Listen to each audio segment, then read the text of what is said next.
লোকের যে ধারণা করে যে রাজনৈতিক কারণে যুদ্ধ করেছে, এটা ঠিক না। রাষ্ট্র আর সমাজ এক না, রাষ্ট্রের ইতিহাস আর সমাজের ইতিহাস আলাদা। রাষ্ট্রিক পরিসরে বসবাস করি বলে আমার আওয়ামী লীগ কী বললো, বিএনপি কী বললো, জামাত কী বললো ব্যাপারে আগ্রহ আছে, এটা ভাবাও তো ঠিক না। ইতিহাসবিদ ভার্সাস রাজনীতিবিদ, এই যে আমার ইতিহাসটাকে তারা দখল করে নিলেন, এই যে আমাদের 3 প্রজন্মের যে ধাক্কাধাক্কিটা চলছে ইতিহাস নিয়ে, এই দায়টা তাহলে কাকে দিবেন? দায়টা দেওয়ার কোনো ইচ্ছা নেই, জানারও ইচ্ছা নেই, কারণ মানুষের কোনো আগ্রহই নেই জানার। আপনি বিসিএস পরীক্ষা দিতে যাবেন, আপনার প্রশ্নগুলো করা হবে সেই সরকার অনুযায়ী। আপনি তো পাশ করতে চান পরীক্ষায়, আপনি কি ইতিহাস জানতে চান নাকি? কি অদ্ভুত কথা! আপনি চান চাকরিটা করে সংসার পাতবেন, এটা হচ্ছে আপনার মূল উদ্দেশ্য। ইতিহাস জানাটা আপনার মূল উদ্দেশ্য নয়। মুক্তিযুদ্ধের মাস চলছে, এই কথাটা আমরা যখন বলি তখন তাহলে একটা প্রশ্ন খুব সহজভাবে সামনে এসে দাঁড়ায় যে শুধু এই মাসটাই কি মুক্তিযুদ্ধের? বাকি 9 মাস, বাকি 11 মাস, সেই সময়গুলি কি আমাদের মুক্তিযুদ্ধের ছিল না? পুরো বছর কি আমি আমার মুক্তিযুদ্ধকে ধারণ করি না? একই সাথে একই প্রশ্ন দাঁড়ায় যে মুক্তিযুদ্ধের ইতিহাসের রাজনীতিকরণ, এই ইতিহাস কে লিখবে, ইতিহাসবিদ নাকি রাজনীতিবিদরা? এরকম নানা প্রশ্ন আমাদের সামনে আসে এবং সেই প্রশ্নগুলো নিয়েই আজকে আমি ফারহানা রহমান হাজির হয়েছি। সেই প্রশ্ন রেখে গেলাম আয়োজনে, আর আজ সেই প্রশ্নগুলো উত্তর জানতে চাই এমন একজন মানুষের কাছ থেকে যিনি মনে করেন ইতিহাসবিদদেরই আসলে ইতিহাস লেখা উচিত। বিভিন্ন সময় তিনি খুব শক্তভাবে বলার চেষ্টা করেছেন। আফসান চৌধুরীর সাথে কথা বলবো আজ আমরা, যিনি শিক্ষকতা করেছেন, ইতিহাস নিয়ে গবেষণা করেছেন, সাংবাদিকতা করেছেন, ফলে নানা বয়সের শ্রেণী পেশার মানুষের সাথে একটা জীবন যাপন করেছেন। তিনি এখনও সেই জীবন্ত সম্পর্ক যাপন করে চলেছেন। আফসান চৌধুরী, আপনাকে স্বাগত জানাচ্ছি। ধন্যবাদ। আমি সত্যিই খুব ভয় ভয় আপনার সাথে আলাপ করতে বসেছি, কারণ আমি জানি, আমি যতটা আপনাকে দেখেছি সব সময়, যে আপনি ভীষণ শক্তভাবে কিছু কথা বলেন ইতিহাস নিয়ে, যে 4 দশকের বেশি সময় ধরে আমি জানি যে আপনি কাজ করছেন, ইতিহাস গবেষণা করছেন। বাংলাদেশের স্বাধীনতা যুদ্ধের দলিলপত্র প্রকল্পের অন্যতম গবেষক ছিলেন আপনি, এবং বাংলা একাডেমি পুরস্কারও পেয়েছেন। শুরুতেই যে বিষয়টি জানতে চাই আপনার কাছে, নতুন রাজনীতি গড়ে তোলার ক্ষেত্রে বা যে কোনো রাজনীতি গড়ে তোলার ক্ষেত্রে ইতিহাস কতটা গুরুত্বপূর্ণ? নতুন রাজনীতি, পুরাতন রাজনীতি, এই বিষয়গুলোর সঙ্গে ইতিহাস চর্চার সম্পর্ক নাই। ইতিহাস মানুষে ব্যবহার করার চেষ্টা করে, বাংলাদেশের ক্ষেত্রে বিশেষ করে, অন্য জায়গাতে এতটা হয় না। তো এর ফলে যেটা হচ্ছে আমাদের দেশে, যে এই ইতিহাসের কিছু কিছু অংশকে নিয়ে লোকে রাজনৈতিক বিতর্ক করে। প্রত্যেক রিজিমের সময় একটা শত্রুপক্ষ দাঁড়ায় আর একটা মিত্রপক্ষ হয়, যেটা রাজনীতিবিদরা বুঝতে পারেন না যে 71-এর ব্যাপারে মানুষের আগ্রহ অত্যন্ত কম।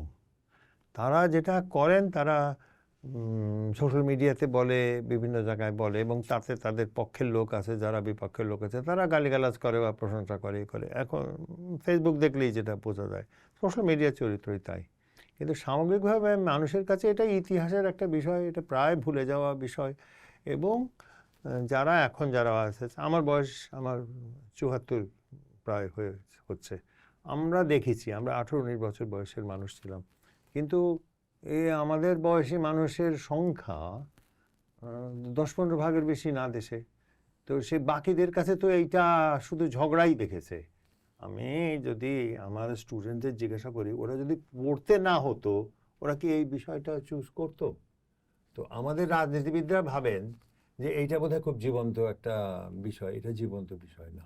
কোন সময়টার থেকে মানুষের আগ্রহ আসলে কমে যাচ্ছে মুক্তিযুদ্ধ নিয়ে? আমরা মনে করি গোটা দেশের একটা ইতিহাস, কিন্তু বস্তুতপক্ষে একটা দেশে 2টি প্রধান পরিসর থাকে, 2টি না 3টি। সেই একটা পরিসর হচ্ছে রাষ্ট্রিক পরিসর, যেটা হচ্ছে সবচেয়ে ছোট, আমরা যেটাকে বলি ফর্মাল, প্রাতিষ্ঠানিক। আর একটা যে ইনফর্মাল পরিসর, এইটা হচ্ছে ধরুন সবচেয়ে বড়, এবং বাংলাদেশে এটা আরও অনেক বড়। আর মাঝামাঝি কি অন্তর্বর্তীকালীন পরিসর থাকে। তো প্রাতিষ্ঠানিক পরিসরে কিন্তু রাষ্ট্র নিয়ে, রাষ্ট্রের ইতিহাস নিয়ে, কে কি বলল, কে কি বলেছিল, কে কি করেছিল, এটা নিয়ে ঝগড়া হয়। এই বাকি যে প্রধান পরিষদ যেটা যেটা সমাজ, সেখানে ঝগড়াও হয় না, আলাপও হয় না। আপনি যদি গ্রামে গ্রামে যান, তাই গ্রামে গিয়ে যদি বলেন যে এই সময় তোমরা কি মহান মুক্তিযুদ্ধ করেছিল, কেউ কোনো উত্তরও দেবে না, কারণ তার কাছে তো নাই। আর দ্বিতীয়ত সে তো তারই গ্রামের ইতিহাস ধারণ করে। বাংলাদেশের ৭১-এও কিন্তু তাহলে মুক্তিযুদ্ধের গ্রামের ইতিহাস কি তাহলে গ্রামের মানুষরা পেয়েছে কখনো হাতে? তারা পেয়ে যাবে, এটা তো তাদের মধ্যে, এটা তো তাদের ইতিহাস। তারা কেন পড়তে যাবে কোন কে কি লিখেছে না লিখেছে? তাদের কোনো না, আগ্রহ কিন্তু নেই। তাহলে পরের প্রজন্ম কিভাবে ধারণ করবে, ধরবে, কিভাবে জানবে? ধারণ বলতে কি কিভাবে জানবে? না, জানা তো আর দরকার নেই। ও তো জানে তো, মানে কি, পরম্পরা অনুযায়ী বাবার ইতিহাস, দাদার ইতিহাস, এই ইতিহাস চলে যাবে। যতটুকু জানবে তার এইটুকুই জানবে। এইটার এখন বেল নাই। এখন যেটা হবে যে গালিগালাজের দাম অনেক। গালিগালাজ আলাদা জিনিস, গালিগালাজ না, তো আমি সেই গালিগালাজের প্রসঙ্গে আসবো না, পরে। কিন্তু মানুষের জানতে হবে কেন বলছেন আপনি? জানতে নাও জানতে হতে পারে। তার জীবনের সঙ্গে, রুজির সঙ্গে কি সম্পর্ক আছে ইতিহাস চর্চার? কোনো সম্পর্ক নাই, একেবারেই কোনো সম্পর্ক নাই। এইটা ধারণ করতে পারেন না, কারণ আমরা মনে করি রাষ্ট্রিক পরিসরের যারা, ফর্মাল স্পেসের যারা, হ্যাঁ আমরা যেটাকে গুরুত্বপূর্ণ মনে করি ওটাও ওদের জন্য গুরুত্বপূর্ণ হতে হবে। যারা যুদ্ধে গিয়েছিল, গ্রামের মুক্তিযোদ্ধা, এবং তারাই হচ্ছে সবচেয়ে বেশি, এবং তারা বেতনহীন, মানে এটা যাদেরকে আমরা ৭১ সালে বাংলাদেশ সরকার যাদেরকে বলতো গণবাহিনী। আমি জানি না এটা আপনারা জানেন কিনা, বাংলাদেশ সরকারের কাছে দুইটা বাহিনী ছিল। একটা নিয়মিত বাহিনী, নিয়মিত বাহিনী হলো যারা আর্মি থেকে গেছে, তারা হচ্ছে নিয়মিত বাহিনী, বা যারা ওই সময় যারা কমিশন হয়েছে। আর সাধারণ মানুষ যারা ওই 6 সপ্তাহ ট্রেনিং নিত, তারা হচ্ছে গণবাহিনী। তো এই গণবাহিনীর সদস্য যারা ছিল তাদেরকে আমি জিজ্ঞেস করেছি কি কি কারণে ওরা বলেছিল যে ওরা যুদ্ধে গেছে, আমাদের ওপর তারা অত্যাচার করেছে, তাই প্রতিশোধ নিতে হবে। অতএব আপনারা যদি হামদুর রহমান কমিশন রিপোর্টটা দেখেন, যেটা পাকিস্তানিরা বার করেছিল, যদি এটা ভুট্টোর প্রভাব অনেক বেশি, সেটা হলো যে ওরা বলছে যে আমাদের সবচেয়ে বড় ভুল হয়েছিল বা যাই হয়েছিল যে আমাদের গ্রামে যেতে হয়েছিল, কারণ পাকিস্তানিরা এক্সপেক্ট করেনি যে রেজিস্ট্যান্স হবে, প্রতিরোধটা হবে। তো হয় প্রতিরোধটা হয়েছে, তো প্রতিরোধে এরা অপ্রস্তুত হয়ে গেছে, প্রস্তুত ছিল না। তো প্রস্তুত না হওয়ার পরে অনেক সময় খাওয়া শেষ হয়েছে, খাওয়া শেষ হওয়ার সময় গ্রামে গেছে, গ্রামে গিয়ে খাওয়া তো লুটো করেছে, দু এক সময় মেয়েও উঠিয়েছে। তো এইটাই ছিল গ্রামের মানুষের কাছে প্রথম ৭১-এর পৌঁছানো। দ্বিতীয় হচ্ছে আমার যুদ্ধে না গেলে মেয়েদের উঠিয়ে নিয়ে যাবে। এইটা যে কত বড় বিষয় লোকে ভাবতে পারে না, যে মেয়েদেরকে উঠিয়ে নিয়ে যাবে পাকিস্তান আর্মি, যেই উঠিয়ে নিয়ে যাবে। পাকিস্তান আর্মি তখন প্রথম উঠিয়েছে, তারপর দেশের বহু জায়গায় পাকিস্তানিরা মানুষ মেরেছে, রাজাকাররা আগুন দিয়েছে, লুট করেছে, তাই বাঁচতে হলে যেতে হবে। চতুর্থ, আমরা যারা সংগ্রাম কমিটি করেছি তারা এখন আর ক্ষমতায় নাই, অন্য পক্ষ শান্তি কমিটি, না গেলে ওরা আমাদের গ্রামে থেকে শেষ করে দেবে। আর দেশ স্বাধীন করতে হবে লাস্টে তারা বলেছে, এটা খুব স্বল্প সংখ্যক মানুষ বলেছে, দেশ স্বাধীন করতে হবে যাতে আমরা সবাই শান্তিতে থাকতে পারি আর পাকিস্তানিরা বিদায় হয়। এটা হিন্দু এর মধ্যে পড়ে না। হিন্দুরা বলেছে শুধু একটাই কথা, আমাদের বাঁচতে হলে আমাদের, ওরা তো যুদ্ধে খুব একটা জানি, ওরা দেশ থেকে চলে গেছে, এই হচ্ছে বিষয়। তো এর মধ্যে তো কোনো রাজনীতি ছিল না। লোকের যে ধারণা করে যে রাজনৈতিক কারণে যুদ্ধ করেছে, এটা ঠিক না। রাষ্ট্র আর সমাজ এক না, রাষ্ট্রের ইতিহাস আর সমাজের ইতিহাস আলাদা। এটা তো গবেষণাতেই আমরা ফর্মাল ইনফর্মাল যদি দেখি, প্রাতিষ্ঠানিক অপ্রাতিষ্ঠানিক যদি দেখেন, আপনার অর্থনীতি আজকে এই 52-53 বছর পরে আপনার দেশের 85% মানুষ অপ্রাতিষ্ঠানিক অর্থনীতির সঙ্গে যুক্ত। আপনি প্রাতিষ্ঠানিক অর্থনীতি থেকে রুজি করেন না, আপনার 15% মানুষ মাত্র করে। এই 15% মনে করে যে এগুলোই হওয়া উচিত আমাদের মূল কথা, এগুলোই হওয়া উচিত আমাদের মূল ঐতিহ্য ইত্যাদি। সাধারণ মানুষের কাছে এটা গুরুত্ব অনেক কম এখনো কখনোই। হ্যাঁ, এখনো কেন হবে না? মানে এখন আমি যেহেতু দেখছি যে এখন একেবারে প্রত্যন্ত গ্রামের মানুষটাও নিজেকে তো রাষ্ট্রের অংশ মনে করছে। না, কে কথা বলেছে বলার আপনি? ধরন- না না না, আপনি রাষ্ট্র বলতে কি বোঝেন? রাষ্ট্র হচ্ছে প্রাতিষ্ঠানিক। আপনি গ্রামে, আমরা তো গ্রামের গবেষণা করি। যে আমার সুবিধাটা কি হয়েছে, আমি না বিভিন্ন ধরনের গবেষণা করি, তার মধ্যে একটা বড় গবেষণার সঙ্গে আমি যুক্ত ছিলাম বছর বছর দেড়েক আগে থেকে। 3 বছরের গবেষণা, পরিবর্তনশীল গ্রাম। এটা কিন্তু প্রতি 10 বছর পর পর হয়। আমি তো অভিবাসন নিয়ে করেছি। বাংলাদেশের অর্থনীতিতে গ্রামের অর্থনীতিতে মৌলিক পরিবর্তন এসেছে অভিবাসন, বিদেশ যাওয়া, বিদেশের টাকা, আপনার সমস্ত কিছুতেই তারা প্রভাব ফেলেছে। এটা আমি বহুত দিন ধরে লিখছি যে তাদের প্রভাবটা কতটা বাড়ছে। তো এখন তো তারা কিন্তু গ্রামের অর্থনৈতিক, সামাজিক, রাজনৈতিক প্রতিষ্ঠান কোনোটাই প্রভাবিত হয় না রাষ্ট্রের প্রতিষ্ঠান দ্বারা। আমরা সবসময় আমাদের রাজনীতিবিদদের দেখি যে অতীত নিয়ে ঝগড়া করছেন, বর্তমান নিয়ে ঝগড়া করছেন। চার্চিল বলেছিলেন যে আমরা যদি অতীত এবং বর্তমানকে নিয়ে ঝগড়া করতে থাকি তাহলে আমরা ভবিষ্যৎটাকে হারিয়ে ফেলবো। তো আমাদের রাজনীতিবিদদের মধ্যেও আমরা একটা অতীত বা ইতিহাস নিয়ে একটা ঝগড়া দেখি। বিশেষ করে মুক্তিযুদ্ধের ইতিহাস নিয়ে আমরা এক এক আমলে এক এক রকমের ঝগড়া দেখি এবং মূলত এটা রাজনীতিবিদদের মধ্যেই হয়ে থাকে। এই এক এক রকমের ভাস হওয়ার পেছনের কারণটা কি?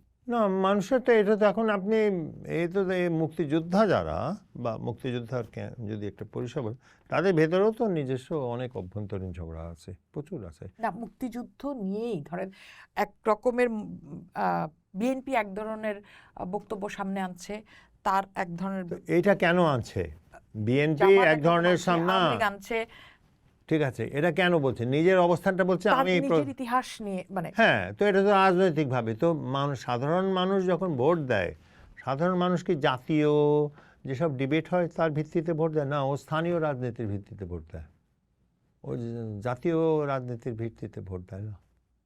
ওর কাছে এটা শুনতে হয়, ও কী করবে? আমি যেমন একটা জায়গায় আমরা দেখছিলাম যে এটা আমার কাজের অংশ চলে আসে যে আচ্ছা আপনি যে বিদেশে যাবেন, আপনি মিডল ইস্টে লেবার হবেন, আপনার কাছে কতগুলো জায়গায় আপনাকে ঘুষ দিতে হবে, এটা ওরা হিসেব করে প্রথম। এতো এখন আমাদের গবেষকরা তো এগুলো কতটা চেষ্টা করে জানে, যে যারা গবেষণা করে তারা জানে। ওরা হিসেব করে আচ্ছা আমাকে ইউনিয়ন পরিষদে এতটা ঘুষ। লোকাল গভর্নমেন্ট বলতে যেটা বোঝায় এটা মোটামুটি বাংলাদেশে গভর্নমেন্ট বলতে ঘুষখোর বোঝায়। এটার মধ্যে কোনো দ্বিতীয় কোনো, এটা গবেষণার বিষয়, আমি খারাপ ভালো বলছি না। আমি টিআইবির জন্য একটা গবেষণা করেছিলাম। টিআইবিরও হিসাব অনুসারে 89% সরকারি কর্মচারীর ক্ষেত্রে তারা যখন সরকারের সঙ্গে ডিল করে তারা ঘুষ দেয়, ঘুষ দিতে হয়। তো আমারটা বেঁধে 89 আসছিল, খুব খুশি হয়েছিল ইফতেখাররা। আচ্ছা আপনার হিসাব আহসান ভাই, আর আমারটা খুব ছোট্ট, ওদেরটা তো বিশাল 89। তো আমি আমার গবেষকদের বললাম যে তোমরা যে 98, তার মানে 11% লোক ঘুষ দেয় নাই। তো তুমি গিয়ে জিজ্ঞাসা করে আসো ঘুষ দেয় নাই কোন জায়গা থেকে এরা করছে। তো ওরা 7 দিন পরে ফেরত এসছে একটু বিব্রত চেহারার। তো আমি কী হয়েছে? বলে স্যার ওরা বলেছে যে এটা ঘুষ ছিল। তো সাধারণ মানুষের কাছে, বিশেষ করে অপ্রাতিষ্ঠানিক পরিসর যেখানে আমাদের বেশিরভাগ মানুষের বাস, বেশিরভাগ মানে কি প্রায় সবার মানুষের বাস, তার কাছে তো এটা রাষ্ট্র তার কাছ থেকে সে কোনো কিছু আশা করে না। কথা হচ্ছে যে গ্রামে সিদ্ধান্তগুলো হয় সালিশে, এখনও এরকম মানতে পারবে। আর সালিশের চেয়ে বড় হয় একটা, সেটাকে ওরা বলে দরবার, আরও বড় হয়। তো সেই দিন আমাকে আর্মির এক লোক, আমার বন্ধু, সে বললো যে গ্রামে আর্মিতেও কিন্তু দরবার বলে একটা জিনিস আছে। অর্থাৎ আমরা প্রাতিষ্ঠানিকভাবে অপ্রাতিষ্ঠানিক। তো সেই কারণে আমাদের ঐতিহাসিকভাবে আমাদের যে ইতিহাস নিয়ে এত ঝগড়াঝাটি হয়, এটা প্রাতিষ্ঠানিক পরিসরের ইতিহাস। কে কতজন এটা করেছিল, কে কী করেছিল, করেছিল। এই যে আমাদের এই টানা হেচড়া মুক্তিযুদ্ধ নিয়ে, মুক্তিযুদ্ধের ইতিহাস নিয়ে প্রত্যেকটা রাজনৈতিক দলের মধ্যে তারা ভিন্ন ভিন্ন রকমের মত হাজির করেন, তাদের চিন্তা হাজির করেন, তাদের ব্যাখ্যা হাজির করেন, তাদের উপস্থিতির কথা হাজির করেন মুক্তিযুদ্ধ কেন্দ্রিক। কেন ঘটছে এটা? কেন ঘটছে এটা হলো যে তারা মনে করেন এইটা দিয়ে তাদের সুপ্রিমেসি প্রতিষ্ঠিত হতে পারে। বিষয়টা হলো সাধারণ মানুষ এই বিতর্কে অংশগ্রহণ করছে কিনা এইটা ওনারা যাচাই করছেন না, এবং যাচাই করলে দেখতেন যে এটাতে তাদের সাধারণ মানুষের অংশগ্রহণ খুব কম, প্রায় নাই। এটা তাদের ঝগড়া। তো সেই ঝগড়াটা কাদের নিয়ে? ঝগড়া তাদের নিজস্ব নিজেদের মধ্যে নেতৃত্ব নিয়ে। তবে এই বিষয়ে আমার বিন্দুমাত্র আগ্রহ নেই, আমি যে কোনো একটা সাধারণ মানুষের মতো উত্তর দিচ্ছি, বিকজ এইটার সঙ্গে মুক্তিযুদ্ধের ইতিহাস চর্চার কোনো সম্পর্ক নেই। মুক্তিযুদ্ধের ইতিহাস চর্চা করবে তো পণ্ডিতরা, মানে গবেষকরা। তারা রাজনীতিতে কে কী বললো না বললো তাদের কি এসে যাচ্ছে? তাহলে মুক্তিযুদ্ধের ইতিহাস চর্চার সাথে যদি এদের কোনো সম্পর্ক নাই থেকে থাকে, তাহলে কি করে মুক্তিযুদ্ধের ইতিহাস বা মুক্তিযুদ্ধ আসলে একটা ট্রাম্প কার্ড হয়ে যেতে পারে প্রত্যেকটা রাজনৈতিক দলের জন্য? কি করে আপনি বুঝলেন ট্রাম্প কার্ড? আমি জানি না, আমার কোনো ইন্টারেস্ট নাই তো। I have no interest whatsoever. মানে আমরা তো দেখলাম আওয়ামী লীগ সবসময় মুক্তিযুদ্ধের পক্ষের শক্তি বলে নিজেকে হাজির করেছে, সেটা দিয়েই তারা আসলে তাদের পুরো রাজনীতিটা করে গেছে। এখন আমরা দেখছি বেশ কিছুদিন আমি ধরে বলতে পারি না আওয়ামী লীগ করেছে কিনা, আমি বলতে পারি না, আমার কাছে বিষয়টাও তো নাই। আপনার এই ধারণাটা যে আমি যেহেতু রাষ্ট্রিক পরিসরে বসবাস করি বলে আমার আওয়ামী লীগ কি বললো, বিএনপি কি বললো, জামাত কি বললো ব্যাপারে আগ্রহ আছে, এটা ভাবাও তো ঠিক না। আমার আগ্রহ নাই।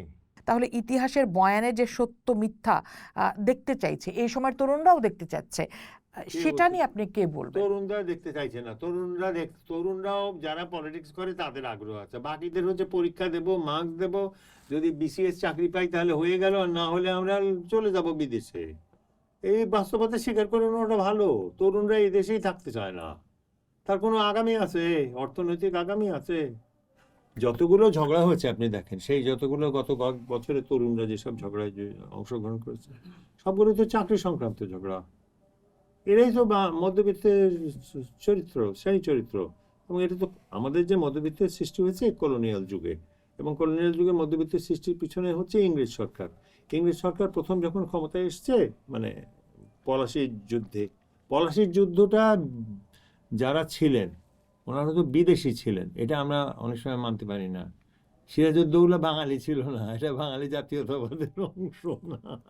যাই হোক, তো তারপরে কারা তাদের সঙ্গে প্রথম হাত মিলিয়েছে নিজেদের স্বার্থে। আমরা এটা স্ট্রাকচারালি যদি দেখি, কাঠামোগতভাবে দেখি, তাহলে এই পূর্বিকার শাসন যেটা মোগল শাসন ছিল, এটা ছিল সামন্তবাদী শাসন।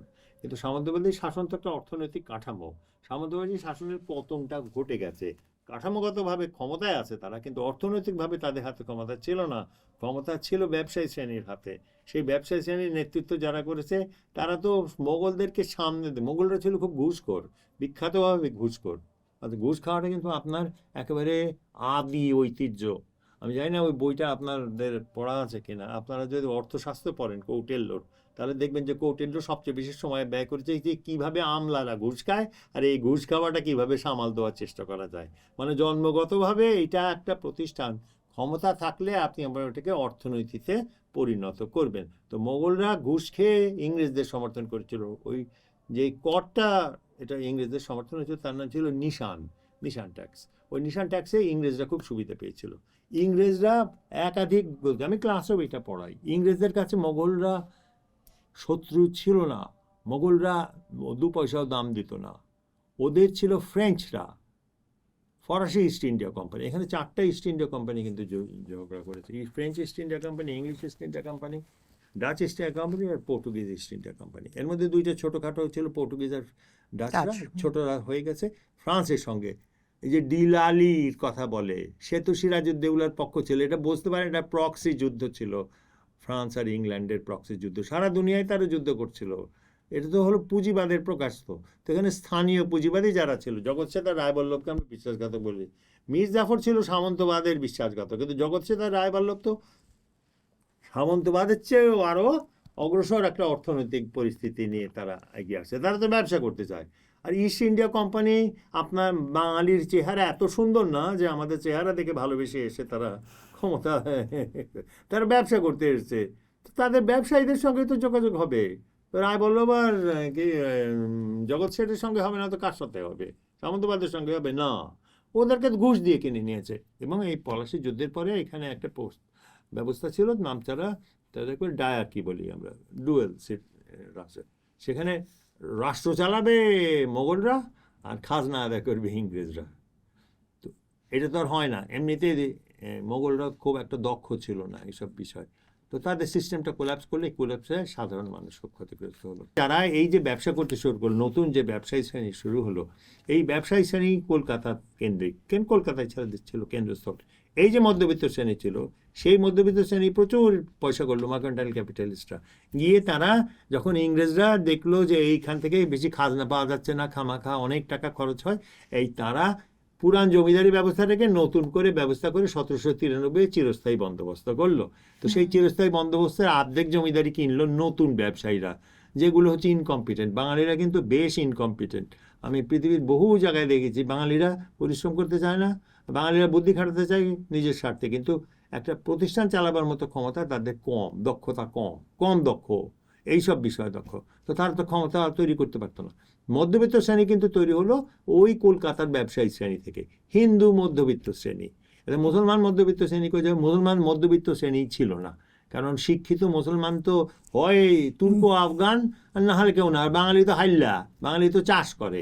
এই পত্তনের পরে জোরদার শ্রেণীটা সৃষ্টি হলো, মজুমদার, তালুকদার ইত্যাদি। এরা একটু পয়সা একটু ভালো আছে, এই তারা ছেলে মেয়েদেরকে লেখাপড়া শেখাতে লাগলো। এই আস্তে আস্তে আস্তে আস্তে এই দুটো শ্রেণীর উদ্ভব হলো। তো মুসলমান মধ্যবিত্ত শ্রেণী কৃষক থেকে হয়েছে, এরাও কৃষক থেকে হয়েছে, প্রাক্তন কৃষক, নতুন কৃষক যারা ছিল। এই শ্রেণীটা গিয়ে 1857-তে সামন্তবাদরা শেষ চেষ্টা করলো, এটা সামন্তবাদী প্রচেষ্টা, আমরা যেটাকে এত বিপ্লব, প্রথম বিপ্লব টিপ্লব বলি, কিন্তু কার উপরে নির্ভর করেছে? সব সময় ইতিহাস পরিবর্তন করতে হলে কৃষক সমাজ, কৃষক সমাজ, কৃষক সমাজ। আমি কথাটা বলেছিলাম বাংলা একাডেমিতে বক্তৃতা, ওই ইন্ডিয়ার শশী থারুর এসেছিল, আমি বলছিলাম বাংলাদেশের স্বাধীনতা যুদ্ধের প্রধান নায়ক হচ্ছে কৃষক। যুদ্ধ করা যেত না, যুদ্ধ করেছে কৃষক, অন্যরা কতটুকু যুদ্ধ করেছে হিসাব করলেই দেখা যাবে, বইপত্র দলিলপত্রই তো আছে। 71 সালে তার ভেতরে যত কিছু হয়েছে সেটা তো সাধারণ মানুষ করেছে। তো কারা করেছে? সাধারণ মানুষ তো কৃষক সমাজই করেছে। আমরা এগুলো ভাবি না, এই দুই শ্রেণী থেকেই মধ্যবিত্ত এসেছে। তো মধ্যবিত্ত চাকরি ছাড়া আর কি জানবে? হামজা আলাবির একটা লেখাও আছে, সালারিয়াত নাম, যে গোটা ইংরেজ আমলের প্রতিবাদটা হয়েছে চাকরির ভিত্তিতে। মধ্যবিত্ত শ্রেণী চাকরি ছাড়া আর কি করে? এখনো তো আপনি যে কোটা আন্দোলন করলেন, কোটাটা আন্দোলনটা কি নিয়েছিল? চাকরি। এটা তো খুব পরিষ্কার, এটা আমার কোনো মন্তব্য না, এটা তো কাঠামোগত বিশ্লেষণ। এখন আমি এই জন্যে মনে করি যে লোকে বুদ্ধিসম্পন্ন মানুষদের এআই দিয়ে গবেষণাগুলো করা উচিত, কারণ এআই স্ট্রাকচারালি চিন্তা করতে পারে। আমি ঘুরে ফিরে রাজনীতিতেই যাব, কারণ আমার আলাপ মূলত রাজনীতি ঘিরে। যে ব্যাপারে আমার আগ্রহ একেবারেই নাই, বলে যান। আচ্ছা, তা না, আমি তো এই জায়গাটা পরিষ্কার হলাম না। তাহলে আমার রাজনীতিবিদরা, বা আমি যদি বলি যে ইতিহাসবিদ ভার্সাস রাজনীতিবিদ, এই যে আমার ইতিহাসটাকে তারা দখল করে নিলেন এবং তাদের সময়ে সময়ে তারা এটা ইতিহাসটাকে পাল্টাচ্ছেন, যার ফলে আমি আসলে একরকম ইতিহাস জেনে বড় হলাম, আমার সন্তান আরেক রকম ইতিহাস জেনে বড় হবে, আপনি একরকম ইতিহাস জানেন। এই যে আমাদের 3 প্রজন্মের যে ধাক্কাধাক্কিটা চলছে ইতিহাস নিয়ে, এই দায়টা তাহলে কাকে দিবেন? দায়টা দেওয়ার কোনো ইচ্ছা নেই, জানারও ইচ্ছা নেই, কারণ মানুষের কোনো আগ্রহই নেই জানার। কেন জানতে যাবে যে এইটা? আপনি জানতে না চাইলে তো হবে না, কারণ হোল্ড অন, আপনি জানতে চাইলে না চাইলে না, পাবলিক কি জানতে চায়? জানতে চায় না, না কেন জানবে? যেটা নিয়ে এত ঝগড়া হবে। এখন মনে করেন আপনি এই সরকার আছে, বা এর আগের সরকার আছে, তার আগের সরকার আছে, আপনি বিসিএস পরীক্ষা দিতে যাবেন, আপনার প্রশ্নগুলো করা হবে সেই সরকার অনুযায়ী। আপনি তো পাস করতে চান পরীক্ষায়, আপনি কি ইতিহাস জানতে চান নাকি? কি অদ্ভুত কথা! আপনি চান চাকরিটা করে সংসার পাতবেন, এটা হচ্ছে আপনার মূল উদ্দেশ্য। ইতিহাস জানাটা আপনার মূল উদ্দেশ্য নয়, কারণ নয়। ইতিহাসবিদ যে আছে সে জানতে চায়, যে শিক্ষক হয় না। তাহলে আমার শিক্ষা ব্যবস্থা এটা থাকার দরকার নাকি দরকার না? আপনার শিক্ষা ব্যবস্থা কি? আপনার শিক্ষা ব্যবস্থা তো সরকারেরই প্রতিফলন, রাষ্ট্রের প্রতিফলন। তো রাষ্ট্র যখন রাষ্ট্রের ক্ষমতা যখন পরিবর্তিত হলে ইতিহাস পরিবর্তন হয়, তাহলে আপনাকেও মনে রাখতে হবে, টিকতে হলে আপনাকে এটাকে শিখতে হবে। তার মানে আমি ঠিকঠাক ইতিহাস কখনো জানবো না? ইতিহাস জানবেন যদি আপনি ইতিহাসবিদ হন, যদি গবেষক হন, যদি জানতে। ইতিহাসবিদ না, কিন্তু আমি জানবো কিভাবে? আপনি জানতে পারবেন না, কারণ আপনাকে তো তাহলে গিয়ে দলিল পড়তে হবে। আপনি তো দলিল পড়েন না, আপনি পড়তে চান একটা মন্তব্য আমার বই পড়ে আপনার বেশ উজ্জীবিত লাগতে লাগলো মুক্তিযুদ্ধের চেতনায়, এটা তো আপনি জানতে চান। তো আপনিও তো কষ্ট করতে চান না, আপনিও জানতে চান না। আপনি চান যে আপনার যে ধারণা আছে ওই ধারণাটা যেটাকে জাস্টিফাই করে সেইটাকে জানতে। আপনি যদি জানতে চাইতেন তাহলে আপনি কষ্টটা করতেন। আর যখন আপনার ইতিহাসকে আপনি প্রাতিষ্ঠানিকভাবে বিতর্কিত করেন, এবং রাষ্ট্র যখন রাষ্ট্রিক ক্ষমতা সম্পন্ন, একজনের তো রাষ্ট্র ক্ষমতা নাই, 3-4 জন বহু শক্তির রাষ্ট্র ক্ষমতা। বাংলাদেশে এই পর্যন্ত বেশ সাংঘর্ষিকভাবে রাষ্ট্র ক্ষমতা পরিবর্তিত হয়েছে 7 বার, বোধহয় 7 বার কি 8 বার এরকম। তো তাই যেই দেশে এইটা হয়, তার মানে বোঝা যাচ্ছে আপনার প্রাতিষ্ঠানিক পরিসরও যথেষ্ট প্রাতিষ্ঠানিক না, মানে আপনি ক্ষমতা পরিবর্তনের যে পদ্ধতিগুলো থাকে সেটাও সবল না। তো সেখানে আপনি কি করে একটা সেই 1971 সালের ইতিহাস হয়েছে সেটা আপনি জানবেন কি করে? কেউ কি থাকবে? আমার মনে করেন আমার 74 বছর বয়স, ওই 16 তারিখে সন্ধ্যেবেলা কি হয়েছিল আমরা মরে গেলে কেউ জানবে? না, জানবে না। তো তাহলে তো আমি জানবো না, না, কি করে জানবেন? আপনি কেউ যদি লিখে যায় আপনি সেটা বলবেন, আপনাকে বিশ্বাস না। করবেন? কিন্তু এই যে লেখার প্রসঙ্গে আসি, এই যে আপনি লিখছেন, যিনি লিখছেন তিনি কি আসলে ঠিকঠাক লিখছেন? আমাদের এরকম বহু ইতিহাসবিদ তো বহু কিছু লিখেছেন যেটা পরবর্তীতে আবার তাকে পরিবর্তনও করতে হচ্ছে। তাহলে আপনি না, তাকে পরিবর্তন করতে হয় না। যদি মনে করেন ইতিহাসবিদ, বিষয়টা কি ইতিহাসবিদের উপরে কোন দায়টা আসে যে হ্যাঁ সে সঠিক, ইতিহাসবিদের রাজনীতিকরণ হয় না, ইতিহাসের রাজনীতিকরণ হয় না। ওর উদ্দেশ্যটা কি, ইতিহাসবিদের উদ্দেশ্যটা কি? আমাদের দেশে যে জিনিসটা হয়, আমাদের দেশে যারা ইতিহাসবিদ হন মানে মাস্টার আর প্রফেশনাল গবেষক, এই তো দুই শ্রেণীর জিনিস।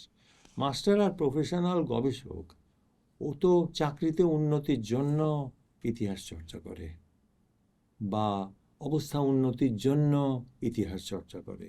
ওই নিরেট ইতিহাস চর্চা ও করে না, আর তার রুজি সম্পর্কিত তো এটার সাথে, তার রুজি সম্পর্কিত না।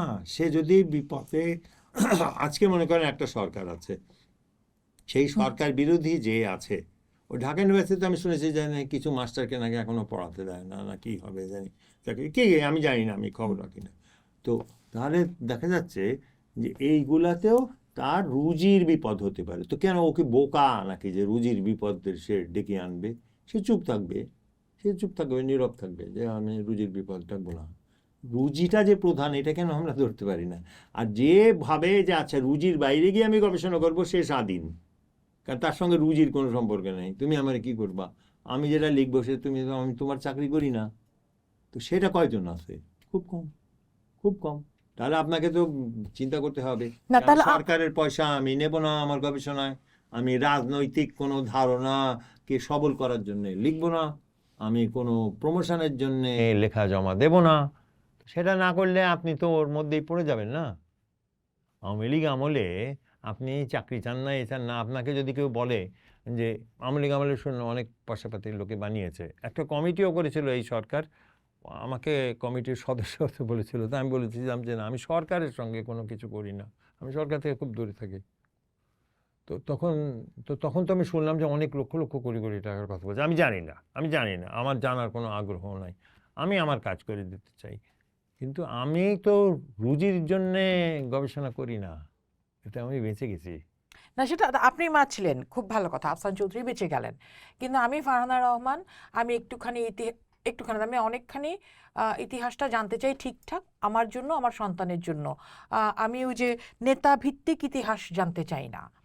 কে প্রথম মুক্তিযুদ্ধ ঘোষণা দিয়েছিলেন, কে প্রথম মুক্তিযুদ্ধের ডাক দিয়েছিলেন, আমার মুক্তিযুদ্ধে আসলে রাষ্ট্রের অংশগ্রহণ কতখানি ছিল, গণমানুষের অংশগ্রহণ কতখানি ছিল, কৃষকের অংশগ্রহণ কতখানি ছিল, নারীর অংশগ্রহণ কতখানি ছিল, সেটা জানতে চাই। সেটা কে জানাবে আমাকে? সেটা করতে হলে যে কিছু কিছু বই তো নিশ্চয়ই আছে এখানে, কিন্তু আমরা যখন পড়াই মানে বিভিন্ন জায়গায়, আপনি যদি রকমারিতে যান তাহলে দেখবেন যে নারীকে আমরা কোন অবস্থানে নিয়ে গেছি।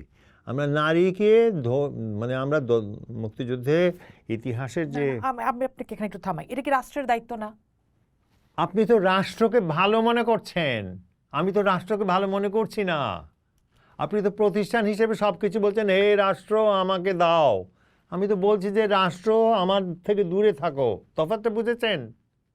রাষ্ট্র তো তার নিজের ইতিহাস লিখবে, আপনার ইতিহাস লিখতে যাবে কেন? আপনি রাষ্ট্রের অংশ যদি না হন, আপনি রাষ্ট্রের অংশ হলে আপনি যে কোনো রাষ্ট্রের ইতিহাস অ্যাকসেপ্ট করবেন, যতগুলো ভার্সানই হোক আপনি অ্যাকসেপ্ট করবেন, বা আপনার যদি অসুবিধা হয় আপনি অ্যাকসেপ্ট করবেন না। আপনাকে ইতিহাস হচ্ছে সমাজের ইতিহাস। আমি ক্লাসের আমার স্টুডেন্টদেরকে পড়াতাম, ওদের বলতাম পরিবারের ইতিহাস নিয়ে আসো, তোমার নানা দাদার ইতিহাস নিয়ে আসো। তো একটা ছেলে এসে, আমার মনে আছে ও খুব ভয় হয়েছে, বলে স্যার আমি খুব কেঁদে দিয়েছে ক্লাসে, মানে কেঁদে দিয়েছে মানে কি ওরকম অবস্থা, আমি কি লিখবো, আমার দাদা, কারণ একটা তো জেনারেশন তো পারই হয়ে গেছে, পুরো আমাদের দুইটা জেনারেশন চলে যাচ্ছে। আমার দাদা বলেছে গ্রামে কোনো দিন আর্মি যায়নি, আর সবাই হাঁ হয়ে গেছে। তার মানে exactly that's the whole point. প্রচুর জায়গায়, বেশিরভাগ জায়গায় পাকিস্তান আর্মি যায়নি, এটা সত্যি কথা। তো তাহলেও জানতে হবে, এইটুকুই তো যথেষ্ট। ওটা তো পরিবার ছাড়া, সমাজ ছাড়া ইতিহাস কই আছে বলেন? সমাজ ছাড়া, পরিবার ছাড়া ইতিহাস নাই। এই জন্যে আমি মনে করি যে সত্যি কথা যদি জানতে চান, কিন্তু এখন যেটা হচ্ছে, এখন এটাও জটিল হয়ে গেছে। এখনও গ্রামের মানুষ যেহেতু যা রাষ্ট্রীয় রাজনীতি ঢুকেছে, এখন লোকে একটা অবস্থান নিতে চায়।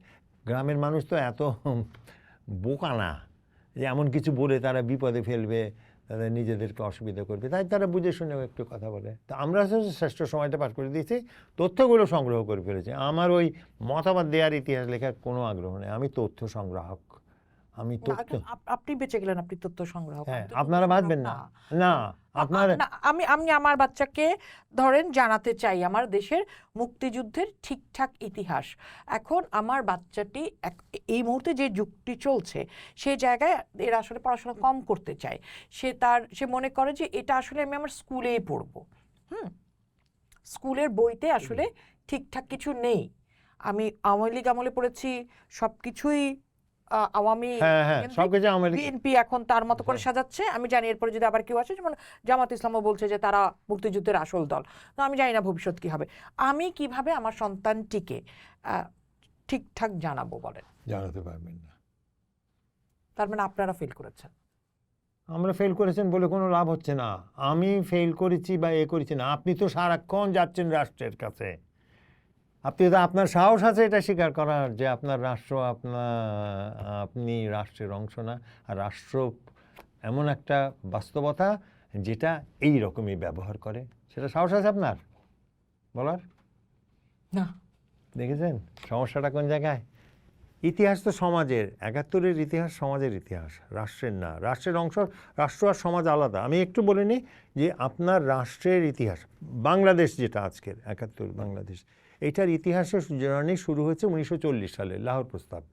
লাহোর প্রস্তাবের আমি জানি না লোকে কেন পড়ে না, খুব ঢাকা ইউনিভার্সিটি যেমন করে ৫২ থেকে শুরু হয়েছে। ৫২-র ঝগড়াটা কোনটা ছিল জানেন? ৫২-তে বলে যে বাংলা ভাষা বলে বলতে পারবে না, এটা একটা বাজে কথা। আপনি ১৯৪৮ সালের মুক্তিযুদ্ধের দলিল পত্রও তো এগুলো আছে, এগুলো দেখলেও তো পারে। ওখানে তো মোহাম্মদ আলী জিন্নাহ এসে বলেছে তোমরা তোমার দেশে কী ভাষায় কথা বলো আমার কি, তোমরা রাষ্ট্রিক দুইটা পূর্ব পাকিস্তান পশ্চিম পাকিস্তান, ওখানে উর্দু কথা ইত্যাদি ইত্যাদি যা বলে। ও মুসলমান নিয়ে অনেক বেশি ছিল, কারণ তাদের ঝগড়া হচ্ছে নর্থ ইন্ডিয়ার ঝগড়া। তাহলে কি জানাচ্ছে, ওই যখন ৪৬-এ চেঞ্জ হলো, ৪৬-এর আগে ৪০ থেকে ৪৬ পর্যন্ত আপনি যদি দেখেন, তাহলে এই স্বাধীন পূর্ব পাকিস্তান নিয়ে প্রচুর কর্মকাণ্ড হয়েছে। ওখানে ইস্ট পাকিস্তান রেনেসাঁ সোসাইটি বলে একটা সংগঠন পর্যন্ত হয়েছে, এগুলো বাংলা মিডিয়াতেই আছে, দেখলে পারে লোকে। আমি বলি স্টুডেন্টদেরকে ওটা পড়তে, যাই হোক পড়ে না। এবং ৪৬-এ পরে যখন নির্বাচনে জিতে গেল বেঙ্গল মুসলিম লীগ স্বাধীন দেশের প্রস্তাব নিয়ে, তারা তারপরে এটা জিন্নাহ চেঞ্জ করলো। জিন্নাহ চেঞ্জ করে জিন্নাহ বললো যে না এটা হয়নি, তাকে প্রোটেস্ট করলো, তখন প্রস্তাব আনলো এবং প্রস্তাবে দেখা গেল যে হ্যাঁ আসলেই ছিল আলাদা দুটো দেশ হওয়ার কথা, বলে এটা টাইপিং এরার। তো এটা তো টাইপিং এরার রাষ্ট্রকে টিকে থাকে নাকি? ওই ৪৬-এ যখন এক করে দিল জিন্নাহ যে এক পাকিস্তান হবে, প্রতিবাদটা কে করেছিল? আবুল হাশেম। আবুল হাশেম দেশে ফেরত আসলো, মানে কলকাতায় ফেরত আসলো, ফিরে সুভাষ বোসের লোকদের সঙ্গে সে বসলো, এবং এই বেঙ্গল কংগ্রেস যৌথ বাংলা ছিল। তো যৌথ বাংলার ব্যাপারে তাদের আগ্রহ কম ছিল, কারণ মেজরিটি হবে বাঙালি। ১৯২৩ সালে যখন বঙ্গভঙ্গ রদ হয়ে যাওয়ার পর ২৩ সালে যখন উঠলো যে জনসংখ্যার ভিত্তিতে চাকরি দেওয়া হবে, তখন সবচেয়ে বেশি এটা ছিল দেশবন্ধু চিত্তরঞ্জন দাসের। দেশবন্ধু চিত্তরঞ্জন দাসের এখানে লোক তো নামও জানে না, বেঙ্গল প্যাক্ট নামে। এই বেঙ্গল প্যাক্টে ছিল যে মুসলমান যেহেতু জনসংখ্যায় বেশি কিন্তু পিছিয়ে আসছে, তাদেরকে বেশি চাকরি দেওয়া হবে। এটা প্রস্তাবটার বিরোধিতা কে করলো? বেঙ্গল কংগ্রেস, অর্থাৎ হিন্দু জনগোষ্ঠী। তো এই দ্বন্দ্বটা আমাদের ইতিহাসে রয়েছে সব সময়। তো এই দুটো আলাদা ইতিহাস যদি হয়, কি করে একটা দুটো আলাদা ইতিহাস একসাথে রাষ্ট্র বানাবে?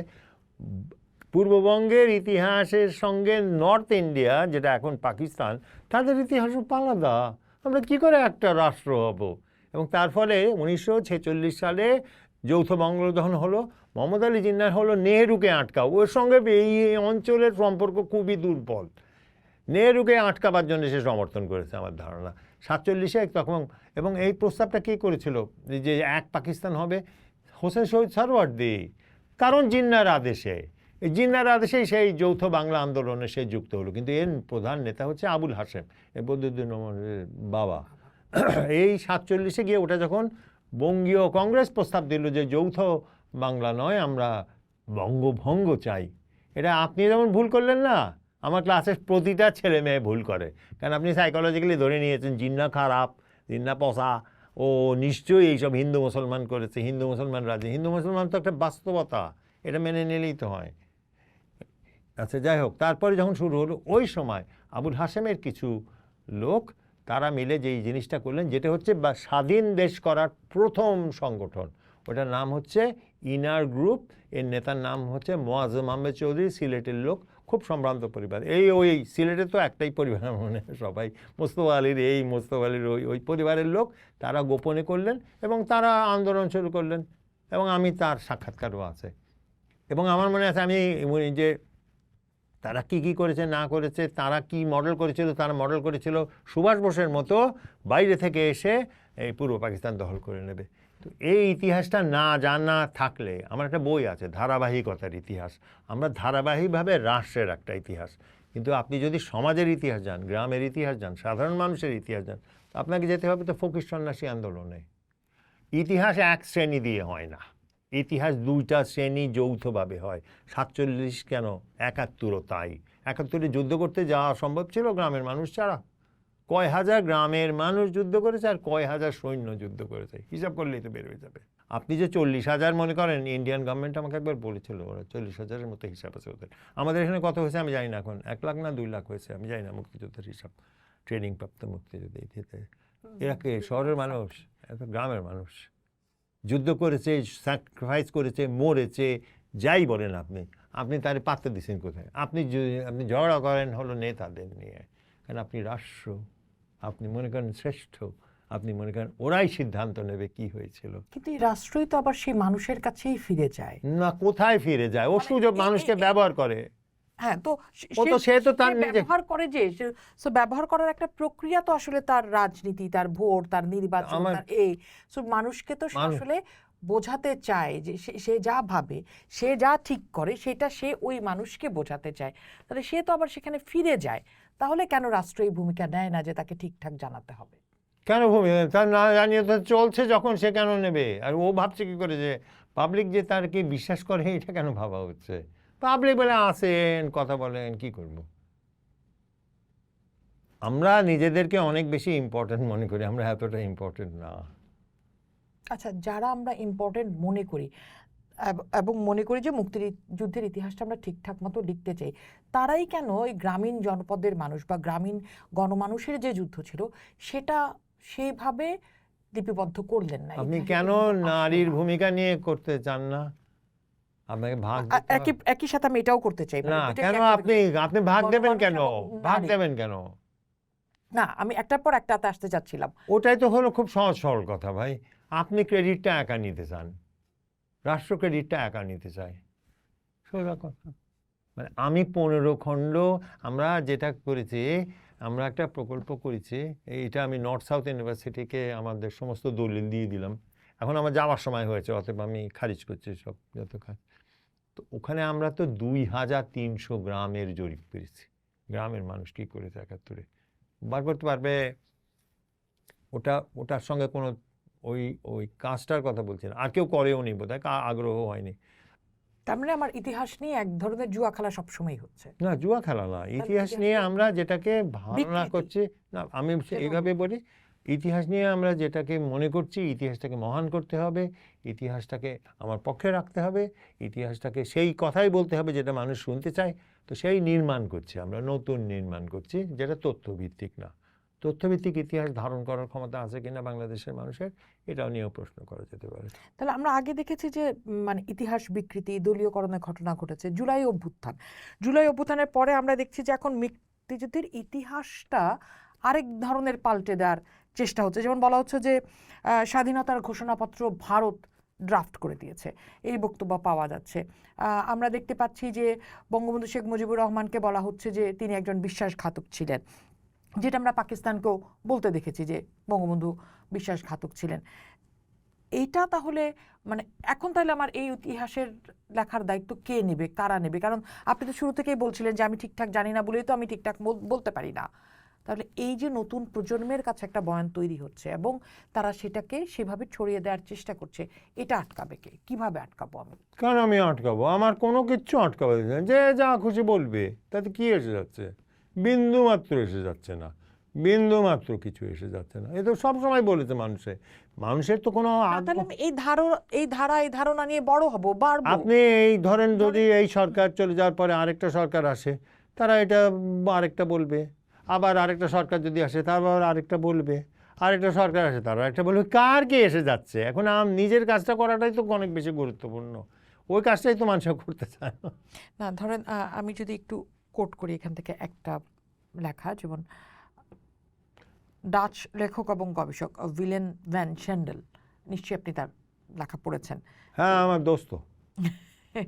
তিনি যেমন বলেছেন যে বাংলাদেশ এমন একটা দেশ যার কোনো স্থির ইতিহাস নেই।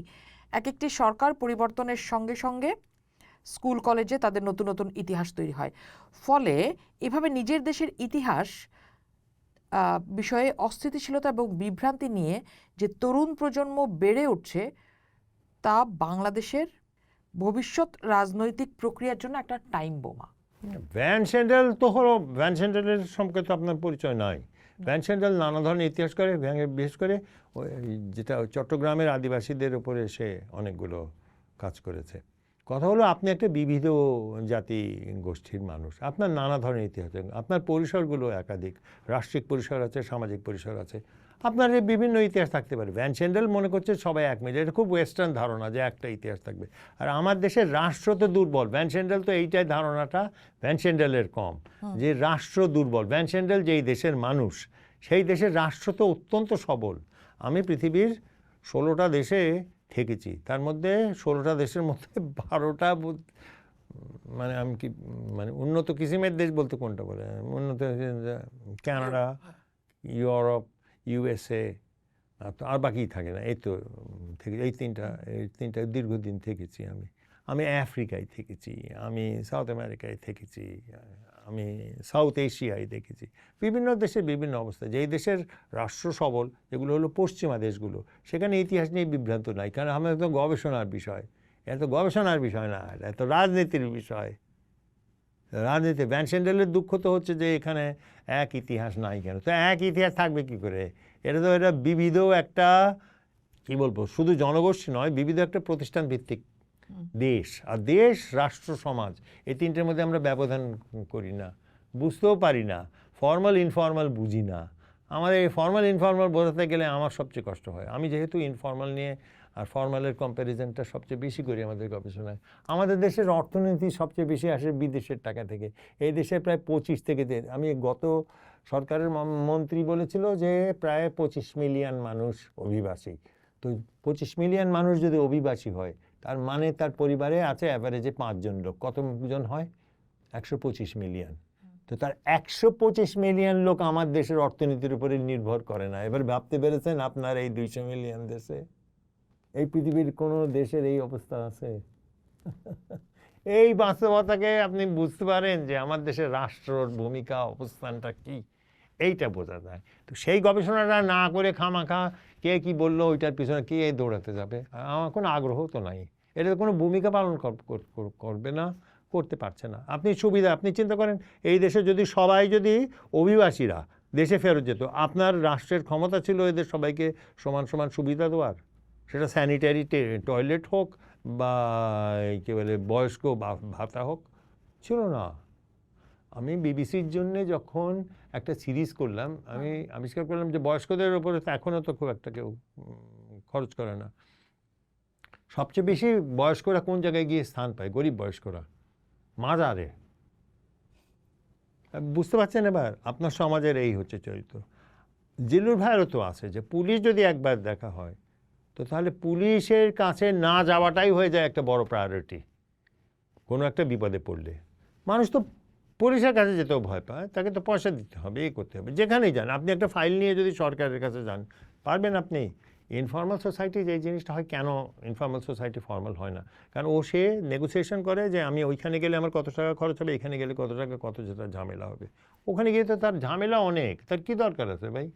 আমার ব্যাংকে যাব কেন? আমি ডাক দিলে কোটি কোটি টাকা প্রাইভেট সেক্টর থেকে পাওয়া যাবে। তো বেশিরভাগ মানুষ সরকারের সঙ্গে কোনোভাবে কোনো সম্পর্ক রাখে না। আচ্ছা, তাহলে আমি যাই প্রশ্ন করছি আমার আলাপ আসলে অন্যদিকে যাচ্ছে। তার মানে এখন এই যে না, আলাপ অন্যদিকে যাচ্ছে না। আপনার যেটা হচ্ছে যে আপনার অবস্থানটা হচ্ছে রাষ্ট্রিক ইতিহাস, আমার অবস্থানটা হচ্ছে সামাজিক ইতিহাস, এইটাই। আচ্ছা, আমরা দুই জায়গায় দাঁড়ানো। আহ, তাহলে আমার রাষ্ট্রের ইতিহাস এবং রাষ্ট্রিক অবস্থান এবং সামাজিক অবস্থান, এই দুইটারকে মেলানো যায় কিভাবে? এখনকার যে অবস্থা তাতে তো মেলাতে হবে কেন? না, মেলাতে হবে কেন না, এটা হচ্ছে যে এখন হলো যে এখন আপনার প্রয়োজনও তো নাই। আপনারা যে করতে যায়, আমাদের দেশের যারা গবেষণা করছেন তারা তো রাষ্ট্র সমাজ যে আলাদা, এটাই তো প্রথম তো তাদের বুঝতে হবে। তো সেটা করতে হলে তো বাংলাদেশে এসে প্রথম মাঠে গবেষণাটা করতে হবে। আমাদের সুবিধাটা কি ছিল, আমরা খুব কম বয়সে গবেষণার সঙ্গে যুক্ত হয়ে পড়েছি। ৭২-৭৩-এর দিকে যুদ্ধ শেষ হওয়ার ২-১ বছরের মধ্যে আমরা গবেষণা করা চলে গেছি। তো আমরা তো দেখেছি গবেষণা করতে করতে পরিবর্তন।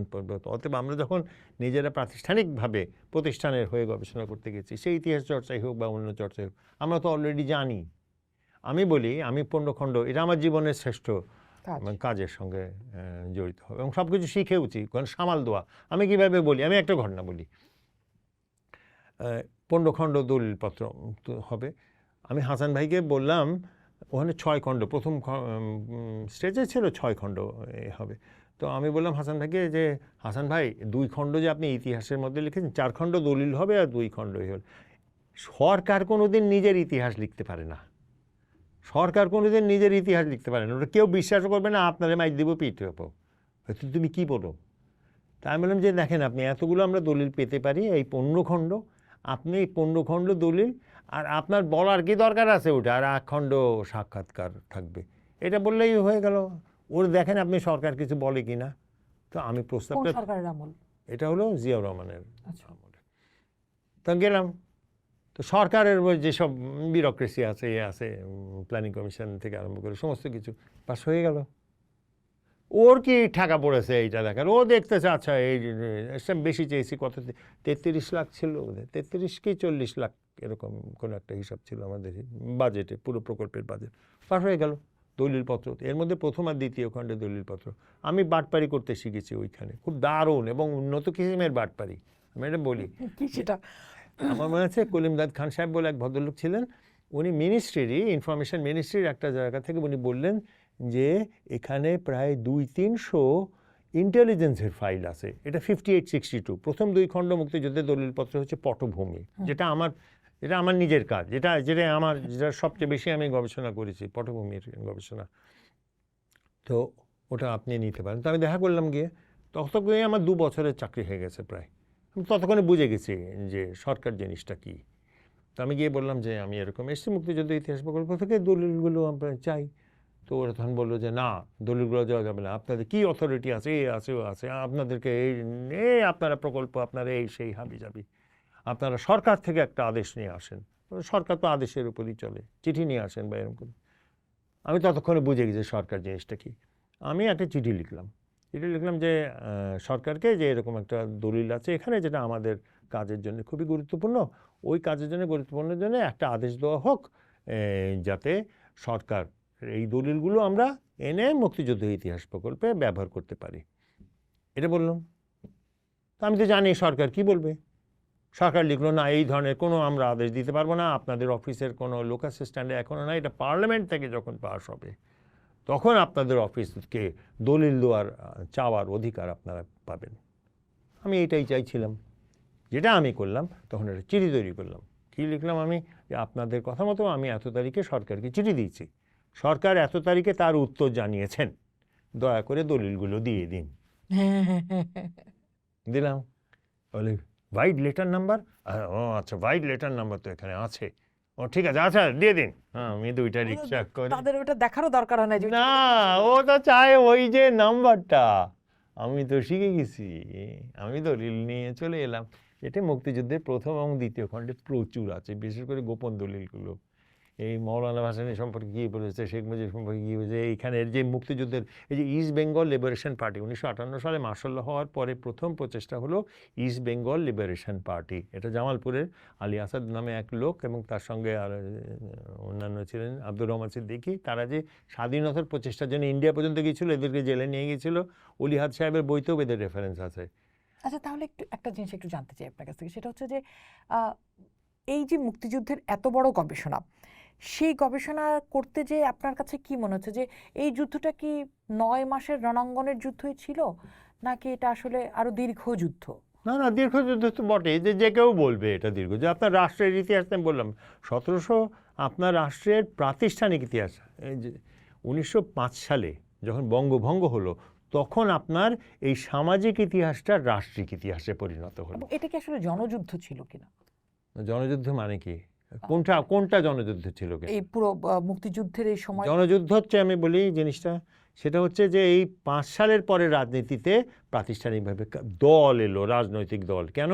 কংগ্রেস এর আগে কিন্তু বঙ্গে রাজনীতি করেনি এত সবলভাবে। মুসলিম লীগের জন্মই হয়েছে বঙ্গভঙ্গের পরে। এই 5 থেকে 11-তে কিন্তু ইংরেজ সরকার দেখলো যে কংগ্রেস কতটা সবল, কলকাতা কতটা সবল এবং হিন্দু মধ্যবিত্ত জনগোষ্ঠী কতটা সবল। ওটাতে যেইটা হলো কিন্তু সেটা হলো বঙ্গ থেকে রাজনীতিটা দিল্লিতে চলে গেল। এরপরে বঙ্গের কোনো গুরুত্ব আর ছিল না। বঙ্গ সবসময় দিল্লির রাজনৈতিক দলের অধীনস্থ হলো এই পার্টিশন অফ বেঙ্গলের পরে। আর স্থানীয়ভাবে যে জিনিসটা হলো সেটা হচ্ছে আপনি প্রথম আপনার সামনে একটা উপরাষ্ট্রিক বাস্তবতার চেহারা দেখলেন, যার নাম পূর্ববঙ্গ। এইটা থেকেই আপনার প্রাতিষ্ঠানিক ইতিহাস শুরু। আর অপ্রাতিষ্ঠানিক ইতিহাস যদি জান, এটা বিভিন্ন ধারাবাহিকতায় এগিয়েছে। এবং আমি বলবো শুরু করতে হলে আমি নিজেই শুরু করবো, সেটা 1760 ফকির সন্ন্যাসী আন্দোলন, যেখানে মধ্যবিত্ত শ্রেণী যারা হচ্ছে এই ফকির সন্ন্যাসীরা আর সাধারণ মানুষ একসাথে মিলে যুদ্ধ করেছে। এইটাই ধারাবাহিকতা। এই যে আমাদেরটা মহান, মানে 71 মহান, আমরা 24-এর অভ্যুত্থানের পর দেখলাম যে 24-এর অভ্যুত্থানকে বলা হচ্ছে 71-এর সমান মহান। এই যে তরুণ প্রজন্ম এই তাদের ভাষায় বিপ্লব বা অভ্যুত্থান ঘটালো, তারা বলছে যে এটি মুখোমুখি দাঁড়াবে, সামনাসামনি দাঁড়াবে, এটিও মহান ওটিও মহান। এই তর্ককে আমরা আসলে দেখতে পাই যে কোনটি মহান, এবং এই যে মহান তৈরি করার যে চেষ্টা, এটাতে সামনের বিপদটা কি? আমার এই ব্যাপারে কোনো কিছু নাই, আমার এই ব্যাপারে কোনো ভাবনাও নাই, চিন্তাও নাই, কারণ এটাকে আমি গুরুত্বপূর্ণ মনে করি না। মহান বলছে, যদি মহান হয় তো মহান হবে। কিন্তু আমি তো ইতিহাসবিদ হিসেবে বলছি, আমি ইতিহাসবিদ বলবো যে 71-এ থাকুক। আমি কোনো সময় বলিও না মুক্তিযুদ্ধ, এবং এমনকি আমার স্যার তো একটা বইও লিখেছে, মুক্তিযুদ্ধ আর কী বলে স্বাধীনতা যুদ্ধের তফাৎ। স্বাধীনতা হচ্ছে রাষ্ট্র, আর মুক্তি উনি বলছেন সমাজ। আমি বলছি মুক্তি আর স্বাধীনতা যুদ্ধকে না বলে 71-এর যুদ্ধ বললেই তো হয়। কারণ ইন্ডিয়া তো আমার মুক্তিযুদ্ধ করতে আসেনি, ইন্ডিয়া তার নিজস্ব যুদ্ধ করেছে। এবং ইন্ডিয়ার পাকিস্তানের একে অন্যের প্রতি যে ধারণা, এটা কিন্তু তাদের যুদ্ধ। এবং এটা কিন্তু একটা জিনিস খেয়াল করবেন, নর্থ ইন্ডিয়ার দুইটা শক্তি তারা যুদ্ধ করছে, এবং তাদের যুদ্ধের ইতিহাস খুব দীর্ঘদিনের। আপনার এই অঞ্চলটায় আপনি কোনোদিন নর্থ ইন্ডিয়ান বাদ দিয়ে থাকেননি 1971 সালের আগে আপনার। এবং এখন আমাদের কি হয়েছে, এখন ইন্ডিয়ার সঙ্গে আমাদের সম্পর্ক খারাপ। নর্থ ইন্ডিয়ার সঙ্গে বঙ্গের সম্পর্ক সব সময়, কারণ ওরা তো সবসময় দখলদার এখানে। আপনি তো হচ্ছেন ওদেরকে, এখানকার মানুষদেরকে আর্যরা কি বলতে জানেন? অসুর মানে আপনি প্রাণী তুল্য না। এবং এই সময় এবং এখানে এসে কোনো ওই উচ্চ শ্রেণীর ব্রাহ্মণ, এখানে ব্রাহ্মণ কম কেন? কারণ আপনার তো রাষ্ট্র নাই। রাষ্ট্রের ব্রাহ্মণ লাগে, রাষ্ট্রের ক্ষত্রিয় লাগে, রাজন্য যাদেরকে বলে ওরা। হ্যাঁ, তো আপনার তো রাষ্ট্র নাই কোনো, রাষ্ট্র তো ওদের। আপনি বলেন যে আমি ওই। পালরা কি বাঙালি ছিল? সেনরা তো সেনরা যে সাউথ ইন্ডিয়ান ছিল, এটা কয়জন মানুষ জানে? আমি খুব আশ্চর্য হয়ে যাই, এগুলো কেউ জানে না। এবং তারপরে মনে করেন আপনি মোগলরা যে এসছে, তারা তো তারা তো দেশের বাইরে থেকে এসে দখল করে তারপরে এই এলাকাগুলো দখল করেছে, বক্তের খিলজিরা। তারপরে এসছে মনে করেন মোগলরা, কারানি এসছে, বা আপনি আফগানরা এসছে, তুর্ক আফগানরা এসছে, তারপরে আসছে ইংরেজ, তারপরে আসছে পাকিস্তান। নর্থ ইন্ডিয়ায় কে ছিল না? আপনি বেসিক্যালি এখন ঝগড়া করছেন নর্থ ইন্ডিয়ার সঙ্গে, ঝগড়া করছেন না, আপনার তো এটা তো হিস্ট্রিক্যাল, এটা কোনো বিষয় না, আপনি বড় ইতিহাসের অংশ, আপনাকে বলে লাভ না নেই। তাইলে এখন যদি আমি 24কে ইতিহাসের অংশ করতে চাই, তাকে কোন সম্মান দিয়ে, মানে 71-এর সমান সম্মান দিয়ে তাকে রাখবো, নাকি মুখোমুখি করে রাখবো, নাকি আসলে, কারণ এটা তো ইতিহাসবিদের কাজ, একজন ইতিহাসবিদ না, ইতিহাসবিদের এটা কাজ নেই। ইতিহাসবিদের কাজ হচ্ছে তথ্যগুলো সংগ্রহ করে উপস্থিত করা। ইতিহাসবিদকে মহান করারও কোনো কিছু নাই, ইতিহাসবিদকে ছোট করারও কিছু নাই। এটা ইতিহাসবিদের কোনো কাজই না। যে এটাকে মনে করে কাজ করা, এ করে, সেই ইতিহাসবিদ না। তাহলে এরা যে এখন এই সামনে যে এটাকে দাঁড় করাচ্ছে, এটার কি কোনো বিপদ আছে বলে কি আপনি মনে করেন? সামনের দিনগুলিতে, আজকে থেকে 30 বছর পরে যে ইতিহাস লেখা হবে, সেখানে কি কোনো বিপদ ঘটবে বলে মনে করেন? মানে কোনটা গুরুত্বপূর্ণ? 30 বছর পরে যে তথ্য আছে তার ভিত্তিতে লিখবে। 30 বছর আগে মানুষ কি ভেবেছে কি বিপদ হতে পারে? না, ভাবেনি। মানুষ তো রুজি করে, রুজিতে যদি প্রয়োজনীয় হয় সে এরকম করে কিছু মানুষ লিখবে। আর বেশিরভাগ মানুষ লিখবে হয় কিছু পাওয়ার জন্য, আর কিছু মানুষ লিখবে আচ্ছা ঠিক আছে আমি ইতিহাসটা লিখি, ওই তথ্য যদি থাকে তাহলে লিখবে, না হলে লিখবে না। এটা তেমন কি আছে? আচ্ছা, তাহলে একজন ইতিহাসবিদের কাছেই আমি একটু জানতে চাই, বা গবেষকের কাছে জানতে চাই, ইতিহাসবিদ না, গবেষকের কাছে জানতে চাই যে জামাত ইসলামের নেতারা এখন বলছেন যে তারাই আসল মুক্তিযুদ্ধপন্থী। তারা বিভিন্ন জায়গায় এই সমস্ত কথাবার্তা বলছেন। এটা আপনার আমার জন্য অনেকের কাছেই হয়তো এটা একেবারে বালখিল্য কথাবার্তা, কিন্তু এই বয়ান এখন ধরেন যারা রাষ্ট্রের অংশ না, আপনার ভাষায় সমাজেরই অংশ, সেই সমাজের বিভিন্ন স্তরে পৌঁছাচ্ছে, একটা ন্যারেটিভ তৈরি হচ্ছে, সেটা সামনের দিনের জন্য কতটা খারাপ হচ্ছে, এই শিকড় কত গভীরে যাচ্ছে যে মুক্তিযুদ্ধের ইতিহাসের অংশ তারাই, মূল মুক্তিযুদ্ধটা তারাই করেছিল। এইটা বলারও তো কোনো মানে হয় না, এটাকে খণ্ডন করারও কোনো মানে হয় না। এটা লোকে যারা জানতে চাইবে, কেউ যদি জানতে চায়, ভাবতে চায় তো সে ভাববে, আর কেউ যদি জানতে চায় সে ওই সময় দেখবে দলিলপত্র আছে। এরকম তো প্রচুর বই আছে, আমাদেরই বই আছে, আমারই একটা বই আছে। ধরেন আমার বই তো এখন লোক পড়ে না, আমার এখন না আমি বলছি ইতিহাস এখানে। আপনি তো অনেক তো বই লেখা, আমার বোধহয় কোথাও 14টা না 15টা বই আছে আমার, তো তাতে কি হয়েছে? কেউ পড়ে না। আচ্ছা, আমি আফসান চৌধুরীকে যতখানি চিনি তার চেয়ে অনেক অনেক অনেক গুণ বেশি চিনি হচ্ছে আমার কোনো ফিল্ম স্টারকে, আমার কোনো এক রাজনীতিবিদকে আমি বেশি চিনি। ধরেন আমি ওবায়দুল কাদেরকে, সালাউদ্দিন আহমেদকে বেশি চিনি। না, আমার কথাটা শুনেন, আমি কি বলতে চাইছি। আমি বলছি তাতে কি এসে যাচ্ছে, ও জানলো একটা, ও ভুল কত কিছু জানে, এটা আরেকটা জানলো, সঠিক একটা কিছু হয়তো সে জানবে। কি এসে যাচ্ছে কার? ও শেষ পর্যন্ত গিয়ে ওকে একটাই এসে যাচ্ছে, কারণ হচ্ছে এই যে প্রতিদিনের যে ঝগড়া, প্রতিদিনের যে ঘৃণা ছড়ানো, এই যে অস্থিরতা, অস্থির রাজনীতি, এগুলো তো সেই জায়গা থেকেই তৈরি হচ্ছে। আমার ঠিকঠাক না জানাটাই তো এটার মূল কারণ। না, আপনার অস্থির রাজনীতি ঠিকঠাক না ঠিক, আপনি ঠিকঠাক জানাটা আপনার জন্য বিপজ্জনক, কারণ আপনাকে তাহলে অনেক কিছু স্বীকার করতে হবে নিজের সম্পর্কে, অন্যের সম্পর্কে। আপনি সেটা করবেন না, তাহলে রাজনীতিতে টিকবেন কি করে? তো সেই জন্যেই যেটা মানুষ জানতে চাইবে, বলতে চাইবে, আর কিছু যে বিশ্বাস করতে চাইবে সেটাই করবে। ও তার মানে আমি বলতে দিব যে যা খুশি বলুক, কার কি এসে যাচ্ছে? বাংলাদেশের মানুষ কারোর কথা বিশ্বাস করে না, এটা আমরা মানতে পারি না। নিজের কথা ছাড়া সে আর কারোর কথা বিশ্বাস করে না। আমি বলি একটা কথা, আমাদের 71 আমি তো জীবনে বহুত কিছু করেছি, আমি এটা খুব অহংকারের সঙ্গে বলি, আমি 29টা চাকরি ছেড়েই দিয়েছি। তো না করে 29টা চাকরি রিজাইন করেছি আমি, না 26টা, 3টা আমাকে বের করে দিয়েছে। তার মানে এখন যা হচ্ছে সেটা ইতিহাস নির্ধারণ করে দিচ্ছে যে আমার দেশের রাজনৈতিক দলগুলো যেভাবে বিভাজিত, সেটা ইতিহাসের নির্ধারণ করা। তার মানে হচ্ছে এখানে রাষ্ট্র দুর্বল, রাষ্ট্র এখানে সবল হতে পারেনি, রাষ্ট্রের যে ভূমিকা পালন করার কথা সেটা করা হয়নি। তার ফলে রাষ্ট্রকে মানুষে এক অংশে আছে থাকতে, এটা তো আর যাবে না, আছে থাকুক। এটাকে সংস্কার করে কোনো লাভ হবে না, কারণ এটাকে সংস্কার করার মতো যে অবস্থানটা দরকার সেটা হচ্ছে কি 1 বছর পরে তো মানুষের যারা সংস্কার কমিশনের যারা আছে তারাই তো প্রশ্ন তুলছে না যে এটা কি করা সম্ভব হবে কি না এটা করার।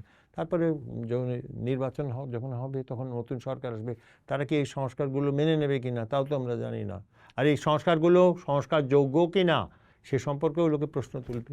বিষয়টা আমি ওইটা জানি না, আমার এটা আগ্রহের জায়গা না। আমি বলছি যে এটা একটা দুর্বল রাষ্ট্রের দেশ, এবং এই রাষ্ট্রটা লোকে, মার্কসিজমের যেমন একটা বড় কথা আছে না, স্টেট শ্যাল উইদার অ্যাওয়ে, এখানে উইদার করার মতো কিছু হয়নি, because state has not really grown, যে এটা প্রতিষ্ঠিত হয়, যে রাষ্ট্রের যে ভূমিকা হয়, এবং এটা নিয়ে তো অনেক গবেষণা। না না না, এই যে স্টেটটা যে বড় হলো না, কেন হলো না? না, বিকজ তার 54 বছর বয়স। না, অনেক অনেক সময় because your economy is not, আপনার অর্থনীতি তো রাষ্ট্রিক না, আপনার অর্থনীতি তো প্রাতিষ্ঠানিক না। আপনি যেটা ক্রোনো ক্যাপিটালিজম, লাইনবাজির অর্থনীতি, আপনি একে চিনলে বড়লোক হবেন কি করে? আপনাকে চিনতে হবে। আপনি বাজার অর্থনীতিতে যান না তো, আপনি আত্মীয়ের অর্থনীতিতে রয়েছেন, আপনার রাজনীতিও আত্মীয়, বাজারও অর্থনীতিও আত্মীয়, তা আপনি লাইনবাজি করেন। তো সাধারণ মানুষ তার লাইনবাজির অর্থনীতির অংশ না। এখন যেটা হয়েছে, আমাদের দেশে এত লাইনবাজ বের হয়ে গেছে যে লাইনবাজের মধ্যে কম্পিটিশন তৈরি হয়েছে। তো লাইনবাজের কম্পিটিশনের কারণে অনেক ক্ষতিগ্রস্ত হয়েছে অনেক মানুষ। ধরেন যারা বাদ পড়ে গেছে, লাইনবাজির অর্থনীতি থেকে বাদ পড়েছে এই সরকার পরিবর্তনের কারণে, রিজিম পরিবর্তনের কারণে, তারা আরেকটা নতুন লাইনবাজ অর্থনীতিতে চলে এসছে। আবার পুরনো লাইনবাজরাও আবার ঢোকার চেষ্টা করছে। এই তো আপনার এইখানে রাষ্ট্রের প্রয়োজন হয় কেন, এটা তো স্বীকার করতে পারি না। আমি পশ্চিমা দুনিয়ায় পড়িয়েছি, আমি পড়িনি, আমি পড়িয়েছি, এটা আমার একটা অহংকার না, জাস্ট বলা। আমি পড়িয়েছি, আমি হার্ভার্ড বলছি, আমি অক্সফোর্ডের ফেলো ছিলাম, অতএব খুচরা পার্টি না আর কি। আমার কথা হচ্ছে যে এটা তো পরিষ্কার পশ্চিমা অর্থনীতি পড়লে যে আপনার ক্যাপিটালিজম ডেভেলপ না করলে আপনার রাষ্ট্র ডেভেলপ করবে না। তো আপনার এখানে তো বাজার মার্কেট অর্থনীতি ডেভেলপ করেনি। আর সমাজতন্ত্র, আমি তো অন্য দুইটা দেশেও আমি কয়েকবার গেছি সোভিয়েত ইউনিয়ন। আমি গেছি সোভিয়েত ইউনিয়ন যখন পতন হয়েছে, আল্লাহ রে আল্লাহ, ও কী যে খারাপ অবস্থা চিন্তা করা যায় না, কী খারাপ অবস্থা চিন্তা করা যায় না। মানুষের আর কিচ্ছু বাকি থাকে না, টিকে থাকার জন্য মানুষ সমস্ত কিছু করে। এবং আমার ভয়াবহতম স্মৃতি হচ্ছে, আমার মনে হচ্ছে খুব ঠান্ডা পড়েছিল, আমি আন্ডারগ্রাউন্ডে ঢুকতে পারছি না, আমার সঙ্গে আমাকে নিয়ে যাচ্ছে, ঢুকতে পারছি না। তারপরে সে খানিকক্ষণ বলল, বিধ্বস্ত চেহারা, আমাকে আসার পরে, চলেন আফসান ভাই, বাঙালি মানুষ, তারা ওই দেশেই থেকে গেছে, কারণ ব্যবসাপাতি করার সুযোগ আছে। যখন আমরা ওখানে ঢুকলাম, তখন নিয়ে চলে আমাকে হোটেলে নিয়ে এলাম। আমি কিচ্ছু বলিনি, আমি ট্রেন্ড বিবিসি সাংবাদিক, আমি জানি যে কোন সময় কি বলতে হয় না করতে হয়। তারপরে আমাকে যখন বলছে, পরের দিন এসে মাপ চাই আপনাকে এই ব্যবহারের জন্য, আমার অধ্যাপক, যিনি জাতীয় অধ্যাপক, তার স্ত্রী ভিক্ষা করছিল। আমি ওটা ওনার সঙ্গে চেহারায় যদি দেখা যায়, হয়তো একটা রাষ্ট্র যদি রাষ্ট্র নির্ভর হয়, তাহলে যে পতন হলে কি হয় তার চেহারা দেখতে হলে সোভিয়েত ইউনিয়ন দেখে। এটা আমি কালবেলা এখন কোথায় দাঁড়ানো আমি জানি না। আমরা অনেক, আপনার অবজারভেশন কি বলে? আমার অবজারভেশন রাষ্ট্র দুর্বল, কিন্তু আমরা তো রাষ্ট্র, যে মানুষ রাষ্ট্রের অংশ, সে সমাজেরও অংশ হয়ে থাকতে চায়, সে জানে আমাকে কিছু করতে হবে। একবারে নিরেট রাষ্ট্র। তবে রাষ্ট্রের যে ভূমিকা, লোকজন বলে যেসব কথাবার্তা, আমরা আইন করবো, এই করবো, এটার ক্ষমতা নাই আমাদের। ওর অর্থনৈতিক ক্ষমতা নাই, দক্ষতার ক্ষমতা নেই। এইটা তো প্রচুর গবেষণা আছে। আর তবে বুদ্ধিজীবীরা যেটা হচ্ছে, বুদ্ধিজীবীরা একটু রাষ্ট্রপন্থী, কিন্তু বুদ্ধিজীবীরা তো বুদ্ধি করতে পারে। সেই দিক থেকে উপপ্রতিষ্ঠানিক যেগুলো আছে, যেমন ধরুন আপনার দেশে যেসব বিভিন্ন সংস্থা আছে, সেই সংস্থাগুলো যদি সরকারি অর্থনীতির উপরে নির্ভর করে নিজের উন্নতির জন্য, পারবে না। ও যদি প্রাতিষ্ঠানিকভাবে ভালো, মানে আইন শৃঙ্খলার মধ্যে থেকে যে ব্যবসা করতে পারে, যে ব্যবসায়ী হোক, সে সফল হবে।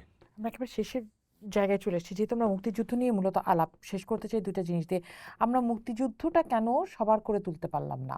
মানে আমার রাষ্ট্র আর সমাজে ভাগ হয়ে গেলাম কেন? না, আমরা ভাগ হইনি তো, আমরা তো আদিকালের, এটা তো ইতিহাস। রাষ্ট্র আর সমাজ এক না, আমি এটা আর বোঝাতে পারি না। রাষ্ট্র আর সমাজ এক না, এটা আলাদা ইতিহাসই হবে। আমার একটা জায়গায় ক্ষেত্রেও, সকল ক্ষেত্রে তাহাদের যুদ্ধ, গৌণ মানুষের ৭১। আমার জিনিসগুলো হচ্ছে দেখানো যে আপনি একটা ইতিহাসে বসবাস করেন না। ৭১ জনযুদ্ধের পরিসর। আমার আরেকটা দেখি ৭১ রণযুদ্ধ, জনযুদ্ধ ও গণ্ডগোল। আপনি বুঝতে পারছেন, আপনি অনেকগুলো বাস্তবতার সঙ্গে ডিল করছেন। সামাজিক রাজনৈতিক দ্বন্দ্বের পটভূমি, সমাজ এবং রাজনীতি, রাষ্ট্র দ্বন্দ্বর সম্পর্কও রয়েছে। এটা আমাদের মনে রাখার দরকার। রাষ্ট্র সামাজিক ইতিহাস চর্চা, ধারাবাহিকতার কাঠামো। আপনার কাঠামো একটা না, আপনি একাধিক কাঠামোয় বসবাস করেন। এই বাস্তবতা আমরা স্বীকার করতে পারি না, তাহলে আমাদেরকে মনে হয় যেন নিয়ন্ত্রণ চলে যাচ্ছে। এটাই হচ্ছে বিষয়।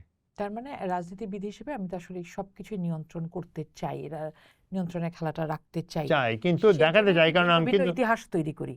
এবং আমরা যে যে সামাজিক ইতিহাস ও প্রাতিষ্ঠানিকতা ও একাত্তর, এবং এটা হলো ইতিহাস চর্চা পদ্ধতির রাষ্ট্রিক ও সামাজিক পরিসর। তো এটা পশ্চিমারা বুঝে কিছুটা আমাদের বাংলাদেশের চেয়ে, কারণ এইটা একটা খুব বড় একটা জার্নালটা বই বের হচ্ছে বোধহয়, ওরা আমাকে বলেছে তোমাদের বইটা এই লেখাটা আমরা নেব, আমরা এটা ইংরেজিতে করে দিতে হবে। তো আমার আগ্রহ ছিল না, কিন্তু যাই হোক আমাকে বলেছে অন্যরকম যে আমাদের একজন আপা, তা আমি হয়তো ওটা ওদের করব। কিন্তু বিষয়টা হচ্ছে যে এক ইতিহাস আর একাধিক ইতিহাস, এই বাস্তবতাটা যদি স্বীকার করতাম ঝগড়াও কম হতো। আমরা স্বীকার করি না কেন? তাহলে তো আমার ক্ষমতার পরিসরের ওপরে আঘাত আসে না, দাবির ওপরে আঘাত আসে। আমি যদি বলি একাধিক, তাহলে তো আর আমি একা বলতে পারবো না যে আমি এই সব আমি করেছি। পরিবর্তন আসবে না, গত 1 বছরেও পরিবর্তনটা আসেনি। আমার মনে হয় পরিবর্তনটা আসবেন না 1 বছরে, আসবেন যে জিনিসটা হয়েছে যে, যেমন ধরেন অনেক ক্ষেত্রে আমরা ধারণা করে নিই যে সরকার পরিবর্তন করলে, কিন্তু কাঠামোগতভাবে পরিবর্তন করতে তো সময় লাগে। তো এটা তো আপনি 52 বছরের একটা রাষ্ট্রের ইতিহাসের উপর দাঁড়িয়ে আছেন। সে 52 বছরের রাষ্ট্রের যে কাঠামো তৈরি হয়েছে সেটা তো সহসা পরিবর্তন হবে না। কিন্তু যেই জিনিসটা হচ্ছে যে মানুষও পরিবর্তন খুব একটা আশা করে না। কিছু মানুষ করে, কিন্তু বেশিরভাগ মানুষ করে না। ও নিজের মতো জীবনযাপন করে যাচ্ছে, যতটা অসুবিধা আছে তার মধ্যে থেকে। এবং এটাই আমার মনে হয় বাস্তবতা। আমরা যদি ভাবি যে সব কিছু ঠিক হয়ে যাবে, সব কিছু হয়ে যাবে, এটা তো ভুল হবে। তো মানুষ তো ইতিহাস থেকেই শিখেছে, কতবার পরিবর্তন হয়েছে, বলেছে ভালো হবে, হয়নি। মানুষ নিজের উপর নির্ভর করে। বাংলাদেশে যে দুটো বড় অর্থনৈতিক খাত, একটা হচ্ছে অভিবাসন আর একটা হচ্ছে গার্মেন্ট ফ্যাক্টরি, কোনোটাতে কিন্তু সরকারের চেষ্টায় হয়নি, এটা নিজস্ব চেষ্টাতে হয়েছে। তো সেই একইভাবে এমনকি কৃষিতে যে পরিবর্তন হয়েছে মৌলিক, কৃষিতে যেমন কমার্শিয়াল এগ্রিকালচার যেটা হচ্ছে, ফিশারিজ হচ্ছে, তারপরে ধরুন ফ্রুটস হচ্ছে, ফল হচ্ছে, ফুল হচ্ছে। আমি তো আশ্চর্য হয়ে গেছিলাম যশোর এলাকায় ফুলের চাষ দেখে। তার মানে আপনার অর্থনীতি পরিবর্তিত হয়ে যাচ্ছে। আপনি যদি দেখেন যে পরিমাণ বাড়িঘর উঠেছে, এখন তো ধরুন বাড়িঘরের ব্যবসা খুব দুর্বল, কিন্তু আবার জেগে উঠতে বাধ্য। তো সেখানে তো বোঝা যায় যে মানুষ অনেক বেশি আত্মনির্ভরশীল। মানুষ যেই জায়গাটাতে গিয়ে অসুবিধায় পড়বে সেটা হলো যে যেখানে তাকে অনেকগুলো নিয়মের মধ্যে সরকারি কার্যক্রমের সঙ্গে জড়িত, ব্যবসা করতে গেলে এই রেজিস্ট্রেশন লাগবে, এই লাগবে, এগুলো তাকে ঝামেলার কারণ হবে। তো এগুলো ঝামেলার কারণ হবে, সে কোনো না কোনোভাবে আগাতে চেষ্টা করবে। আর একটা জিনিস হলো যে যেটা ইনফর্মাল, আমরা যেটাকে ইনফর্মাল হিসেবে বুঝি, অর্থনীতিবিদরাও সেটা বলবেন, সেটাকে যদি আপনি কালো টাকা বলেন, তাহলে আপনি বুঝবেন যে আপনার দেশের 85% অর্থনীতি যদি ইনফর্মাল হয়, তাহলে আপনার দেশের যত টাকা ঘুরছে তার অনেক বিরাট অংশই কিন্তু সনাতন অর্থে যেটাকে বলে কালো টাকা। তো এইটা একটা দ্বন্দ্ব তৈরি করছে আপনার জন্য। আমি শিওর অর্থনীতিবিদরা এটা নিয়ে চিন্তা করছেন, কিন্তু এটা একটা বড়, আজকে দেখুন সবচেয়ে বড় পরিবর্তনগুলো হচ্ছে যে বিকাশের কথাটা। বিকাশের আগে মানুষ ভাবতে পারতো না কীভাবে টাকা পয়সা চলাচল করছে, বিকাশে টাকা পয়সা চলাচল হচ্ছে। তো মানুষের যদি ডিজিটাল ব্যাংকিংটা হয়, তারপরে তো মৌলিকভাবে পরিবর্তন হবে। এইগুলো আপনার এই পরিবর্তন আটকে রাখা যাবে না, আপনার এই পরিবর্তনগুলো হবেই। এই পরিবর্তনগুলো মৌলিক, সেটার জন্য আমার কোনো আমলাতান্ত্রিক নির্দেশের দরকার নাই। অর্থনীতির নিজস্ব প্রয়োজনে এই পরিবর্তনগুলো করে নিচ্ছে। যেটা মনে করেন সবাই ভাববে যে হ্যাঁ সরকার এই কে বলে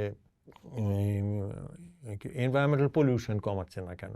এনভায়রনমেন্টাল পলিউশন কমানোর সম্ভাবনা খুব কম দেখতে পাই আমি, কারণ যে পরিমাণ লোকে টাকা নিয়ে বিনিয়োগ করেছে বিভিন্ন সরকারি নয়, বিভিন্ন ব্যবসা বাণিজ্যে, সেখানে তরুণদের মধ্যে যে জিনিসটা হচ্ছে, আমি যেটা বলছিলাম, এটা গ্রোথ ইকোনমিতে যে জিনিসটা আছে, সবাই তো প্রাতিষ্ঠানিক পরিসরে চাকরিটা চায়, কিন্তু আপনি প্রাতিষ্ঠানিক পরিসর আপনি যে পরিমাণ গ্র্যাজুয়েট তৈরি করছেন, আমি আমার একটা বিদেশির জন্য লেখাতে গ্র্যাজুয়েটের হিসেবটা বার করেছিলাম।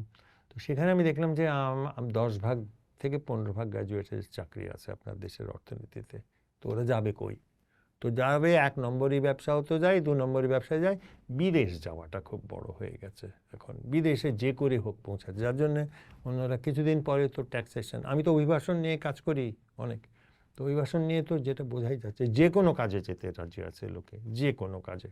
যেমন আমরা দেখলাম ইউকে বন্ধ করে দিয়েছে বাংলাদেশ এবং পাকিস্তান। যদি এটা হয় তো এটার জন্য খুব বড় অসুবিধা একটা হবে, এবং সেটা থেকে এইগুলো সামাজিক প্রয়োজনে, যখন কোটা আন্দোলন থেকে এত বড় আন্দোলন হয়, তাহলে বুঝতে হবে যে আমাদের অর্থনৈতিক প্রয়োজন, অর্থনৈতিক যে সুযোগটা দরকার তরুণ সমাজের যে রুজির করার সমস্যা, এটাই হচ্ছে প্রধানটা। সেটা যদি সমাধান না করে, অন্য সংস্কার বলেন আর অন্য সমাধান বলেন, তার গুরুত্ব এতটা হবে না। তাহলে আমাদের যে রাজনীতিবিদরা যে রাজনীতিটা করছেন, এই যে মুক্তিযুদ্ধ ইতিহাস, কে নেতা ছিলেন কে নেতা ছিলেন না, এইগুলি আসলে সবই ফাঁপা বুলি, মানে তারা মানুষের সাথে আসলে সেভাবে সম্পৃক্ত নন, মানুষের চাহিদার সাথে সম্পৃক্ত নন। আমার মনে হয় এই ছাড়া তারা এই কথাগুলো মানুষকে খুব একটা নাড়া দেয় না। কিছু মানুষকে তো নিশ্চয়ই দেয়, ফেসবুক খুললেই তো এগুলো পাওয়া যায়, আমি এগুলোকে বন্ধ করে রাখি আর কি, ওগুলো আমার জানার দরকার নেই বা শোনার দরকার নেই ইত্যাদি। কিন্তু যেই জিনিসটা হচ্ছে যে আপনার মানুষকে কি ভাবছে যে আচ্ছা কে ঘোষণা করেছিল বা কত মরেছিল তাতে আমার কি এসে যাচ্ছে। হ্যাঁ, যদি আমার সময় থাকে বন্ধু বান্ধবের সঙ্গে আড্ডা মারতে যাই, তাহলে হয়তো কথাটা বলবো, তা না হয় আমি জানবো কেন, তাহলে আমার জানার কি দরকার আছে, যেটা দরকার নেই সেটা মানুষ জানতে চায় না। এটা তো একবারে আমি ক্লাসে পড়াতে গেলেও দেখেছি ছেলে মেয়েদের ক্ষেত্রেও তাই, ওরাও তো খুব নিরেটভাবে যেটা পড়ে করতে হবে করে পাশ করে চলে যাও এবং বিদেশ চলে যাও। এটা তো প্রাইভেট ইউনিভার্সিটিতে আমি একটা পার্ট টাইম পড়াই। আমি আসলে যেহেতু মুক্তিযুদ্ধ নিয়ে আমাদের এই আলোচনা, এবং আপনার যেহেতু গবেষণা এটা নিয়ে, আমি একটু আবার সেই প্রশ্নের উত্তরটা খুব পরিষ্কার করে জানতে চাই। জামাত এখন বলছে নিজেদেরকে মুক্তিযুদ্ধপন্থী, আপনার গবেষণায় কি আসলে সেরকম কিছু আছে কিনা? তারা কতটা মুক্তিযুদ্ধপন্থী নিজেদেরকে যে তারা এখন দাবি করছে? না, আমি পাইনি। হ্যাঁ, জামাতকে এটা প্রমাণ তো দিতে হবে যে তারা মুক্তিযুদ্ধপন্থী। তো আমি তো ৭১-এর কোনো দলিলে জামাতকে মুক্তিযুদ্ধপন্থী হিসেবে দেখিনি। কিন্তু যেটা জামাত বলবে হয়তো যে আওয়ামী লীগ হচ্ছে ইন্ডিয়ার দালাল, আমরা তার বিরোধিতা করেছিলাম, আমরা সেই হিসেবে মুক্তিযুদ্ধ, সেটা তো অন্য কথা, আমি জানতে চাই না, জানার আমার দরকার নেই। কিন্তু জামাত যে বিরোধিতা করেছে এটা মূলত তো পাকিস্তানের সঙ্গে যুদ্ধটা, জামাতের সঙ্গে তো না, এটা তো না। আর জামাত হচ্ছে কিন্তু শহর কেন্দ্রিক দল, জামাতের গ্রামে গ্রামে জামাতের প্রভাব কম ছিল ৭১ সালে, এখন কি হয়েছে আমি জানি না এখন এটা। তো সেটা তো বড় বিষয় না, মানে জামাত কি বললো না বললো আসলেই কোনো বড় বিষয় না। মানুষ যদি দেখে মানুষ কিভাবে, গ্রামের মানুষ কিভাবে, ও তো স্মৃতিভিত্তিক, আমরা যে গবেষণা করি ও তো স্মৃতিভিত্তিক গবেষণা করে, তো সেই স্মৃতিভিত্তিক গবেষণাতে গ্রামের মানুষের কাছে এটা যদি থাকে, এটা যদি তার এতদিন পরে 52 বছর 53 বছর পরে যদি জামাত যদি গ্রহণযোগ্য হয় তো হবে, সেটা তো তার বিষয়, এটার সঙ্গে ইতিহাস চর্চার কোনো সম্পর্ক নাই। আর জামাত মুক্তিযুদ্ধ ভিত্তিক না মুক্তিযুদ্ধ ভিত্তিক না, এটা তো হলো খুবই একটা ছোট অংশ রাজনীতির, তার অর্থনৈতিক পলিসিটা কি হবে এইটা নিয়ে মানুষ অনেক বেশি কনসার্ন। হ্যাঁ, মানুষ ইতিহাস নিয়ে ভাবছে না, কিছু মানুষ ভাবছে, বেশিরভাগ মানুষ ইতিহাস, তার মানে যে ইতিহাসকে ঘিরে এবারের নির্বাচনে ইতিহাস ঘিরেই কিন্তু একটা বড় খেলা হচ্ছে, যে কে মুক্তিযুদ্ধের পক্ষের শক্তি, কে মুক্তিযুদ্ধের পক্ষের শক্তি না, সেটা হচ্ছে যে রাজনৈতিক দলের মধ্যে খেলা হচ্ছে। হ্যাঁ, মানুষকে ভোটারের কাছেও তারা এটা নিয়ে পৌঁছাচ্ছে, তাহলে আমি বাতিল করে দিচ্ছি যে এটা আসলে বড় অংশ না, কিন্তু রাজনীতিবিদরা তো এটা নিয়েই খেলছেন, তাহলে আমি কিভাবে বাতিল করে দিই? না, এটা নিয়ে খেলতে পারে, রাজনীতিবিদরা খেলুক, রাজনীতি যেই ক্ষমতায় আসুক তাকে প্রমাণ করতে হবে যে আমার অর্থনৈতিক অবস্থার উন্নতি হবে, ওইটা না হলে কোনো কিচ্ছু এসে যাবে না, কিচ্ছু এসে যাবে না। আমি তো প্রত্যেকটা রিজিমের আন্ডারে থেকেছি। আচ্ছা, আরেকটা ছোট প্রশ্ন, সেটা হচ্ছে শিবিরের জামাত ইসলামের ছেলেরা এখন বলছে যে যার জন্ম ৯০-এ সে আসলে, তাকে কেন আসলে মুক্তিযুদ্ধ বিরোধী বলা হচ্ছে, কেন সে সেই দায় নিবে যে তার পূর্বসূরি নেতারা আসলে কি করেছিলেন, তাকে কেন সেই দায় নিতে হবে, সে আসলে বাংলাদেশপন্থী নয়, এটা কেন তাকে বলা হচ্ছে? এটা কতটা যুক্তিসঙ্গত দাবি?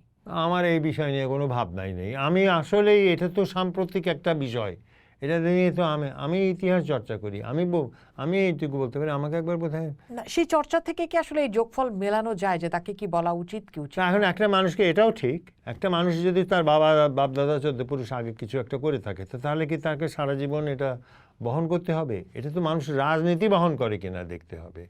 সেটা বাংলাদেশ বিরোধী বলতে যেটা বোঝায় সেটা বলতে কি বোঝায়। এখন কথা হলো যে বাংলাদেশ বিরোধী আপনি বলছেন একটা রাজনৈতিক আদর্শের কথা, তো আরও তো অর্থনৈতিক বিষয় আছে, সামাজিক বিষয় আছে, সেটাও বাংলাদেশ বিরোধী হতে পারে, অনেক কিছু হতে পারে। এইটা মূল না। যে জিনিসটা আমাদের দেশের মানে মিডিয়াও যেটা করতে পারে না, মিডিয়া জানতে চায় না যে মানুষ আসলে কি ব্যাপারে আগ্রহী। মানুষ কিন্তু অর্থনীতির বাইরে খুব একটা আগ্রহ নাই, মানুষের আগ্রহ নাই। আমার অর্থনীতিতে যেটা লাভ হবে আমি সেই ব্যাপারে আমি আগ্রহী, এর বাইরে না। আমি একটা কথা বলি, যে পরিমাণ টাকা আপনার গ্রামে পৌঁছে যায় সেই টাকাটা ও খরচ হয় কিসে বলেন তো? এক হয় যে ধুমধাম করে থাকার জন্যে একটা কারণ, ওর কোনো উপায় নেই বলে। দ্বিতীয়ত ওই টাকাটা আছে কিন্তু পড়ে আছে ও চারিদিকে। গ্রামে কিছু বড় একটা সংকট, আমি কদিন আগে রিসার্চ রিপোর্টটা দেখছিলাম, সেটা হচ্ছে যে গ্রামে আবাদি কি বলে ওই জমি, চাষাবাদের জমি কমে যাচ্ছে, কারণ এত মানুষ এসে গেছে টাকা নিয়ে, ও ঘর বাড়ি তুলতে চায়। তো তাহলে আপনার পরিবর্তনটা আপনি দেখছেন, এটা কি কোনো সরকারি সিদ্ধান্তে আদেশে এই পরিবর্তনটা হয়েছে? না, ও তো নিজের চেষ্টায় গেছে, ও কোনো সরকারকে ক্রেডিট দেয় না, ও নিজের চেষ্টায় চলে গেছে। আমি একটা দেখছিলাম, একটা শরীয়তপুরে হচ্ছে যে ওরা ইটালিতে অনেক যায়, ওখানে গ্রামে অদ্ভুত অদ্ভুত এই কী বলে ব্যবস্থা করেছে। যেমন ধরেন 10 লাখ টাকা লাগবে আপনার যেতে, তাহলে সবার তো 10 লাখ টাকা নাই, কেউ 2 লাখ টাকা দিয়েছে, কেউ 5 লাখ টাকা দিয়েছে, কেউ 10 দিচ্ছে, কেউ 15 দিচ্ছে, সবাই মিলে একটা করে ওরা দালালের সঙ্গে ঠিকঠাক করছে যে কে কোথায় কত দিনে যাবে। যে 2 লাখ টাকা দিচ্ছে সে কিন্তু over a period of time সে আরও 1 লাখ দিচ্ছে, কখনো এই দিচ্ছে, কিন্তু চলে যাবার সুযোগটা তার তখনই হচ্ছে। প্রথম যে বেশি দিয়েছে সে যাচ্ছে। তাহলে এই উদ্ভাবনটা কি সরকারের জন্য তারা অপেক্ষা করেছে? না, ওখানে যাওয়ার পরে সে নিজের যে নেটওয়ার্ক যেটা আছে সেটাকে সবল করে আরেকজনকে নিয়ে যাচ্ছে। বাংলাদেশের অভিবাসী নিয়ে গিয়ে প্রচুর কামাই করে। তো এইটার মধ্যে তো কোনো সরকার রাষ্ট্রের কোনো ভূমিকা নাই। আমরা এটাকে মানতে পারি না, যেহেতু সবগুলো ডিবেটে যে জিনিসটা, যে সমাজ অসম্ভব রকম সমাজ সবল, হয়তোবা রাষ্ট্রের চেয়ে সবল। সমাজের মানুষকে দেখাশোনার ব্যাপারে সমাজ রাষ্ট্রের চেয়ে হয়তো সবল। একটা যুদ্ধ সবাই মিলে করে, একটা যুদ্ধ সামগ্রিকভাবে করে। একটা যুদ্ধে খাওয়া, থাকা, রাখা, আশ্রয় দেওয়া। 71 হচ্ছে আশ্রয়ের ইতিহাস। 71-এ মানুষ একে অন্যকে আশ্রয় দিয়েছে। আমার আত্মীয় স্বজন, আপনার আত্মীয় স্বজন, সবার আত্মীয় স্বজনের একটু ইতিহাস ঘাটলেই তো যাবে। আশ্রয় না নিয়ে কে থেকেছে 71-এ? আশ্রয় না নিয়ে কে থেকেছে 71? এই আশ্রয়টা কোনো দিতে পেরেছে? আমার মা যখন আশ্রয় দিয়েছে, আমার মা যদি আশ্রয় না দিত ওই পরিবারগুলো ভাবতো, আমার নানি যদি একটা তার আত্মীয় স্বজনদেরকে আশ্রয় না দিত, টিকতে পারতো 71? ওখান থেকেই তো মুক্তিযোদ্ধাতে এসছে। আমরা বানিয়েছি একটা এমন একটা অদ্ভুত ইতিহাস, এই রাষ্ট্রিক ইতিহাস, এখানে সাধারণ মানুষ নাই। এই জন্য কেউ জানলো কি জানলো না, তবে আমি মনে করি যে জানে, যে করতে পারে, এ করতে পারে, অন্তত রেখে যাও। 100 বছর পরেও হলো মানুষ অন্তত জানবে। আমি এই জন্যেই কৃতজ্ঞ যে আমার কাজগুলো আমি তথ্য সংগ্রহ, আমি নিজেকে ইতিহাসবিদও বলবো না, তথ্য সংগ্রহকারী। আমি তথ্যগুলো সংগ্রহ করতে পেরেছি যতটা আমার সাধ্যে কুলিয়েছে, সাধারণ মানুষের টাকায়, সাধারণ মানুষের টাকায়। এইটা আমার অহংকার, আমি সরকারের প্রতিষ্ঠানের টাকা নেই নাই, এবং আমার কেউ কিছু করে। আমি দেখেছি এমনি আরেকটা জিনিস, সেটা হচ্ছে সরকার কিন্তু ওই নন পলিটিক্যাল ইতিহাস চর্চাকে নিয়ে কোনো মাথাও ঘামায় না। ওর তো থ্রেট হচ্ছে যদি পলিটিক্যাল হয়। এটা নারীর ইতিহাস দিয়ে আপনি কি সরকারকে ভয় পাওয়াতে পারবেন? না, ও নারীর ইতিহাস লিখলে কেউ কিছু মনে করবে না। সাধারণ মানুষের ইতিহাস, হ্যাঁ তাই, মানে সাধারণ যে মানুষটা যুদ্ধ করছে তার ইতিহাস লেখার দরকার নেই। না না, ও লিখলে কেউ সরকার কিচ্ছু বলবে না, কিচ্ছু বলবে না। সরকার বলবে যদি আপনি আওয়ামী লীগ, বিএনপি, ইত্যাদির ইতিহাস লিখতেছেন, কারণ এটা তো তার প্রতি একটা চ্যালেঞ্জ। সাধারণ মানুষ তো তার চ্যালেঞ্জ না, সাধারণ মানুষ তো তাকে আচ্ছা থাকো, তুমি থাকো, তুমি দূরে থাকলেই হলো, তুমি দূরে থাকলেই হলো। আমরা তো ব্যবধানটা হয়ে গেছে, এটা তো গবেষণাতেই বারবার আসছে। আপনি বলেন একটা সহজ সূচক, আপনার 85% অর্থনীতির উপরে নির্ভরশীল হচ্ছে মানে ইনফর্মাল, সাধারণ অর্থনীতি।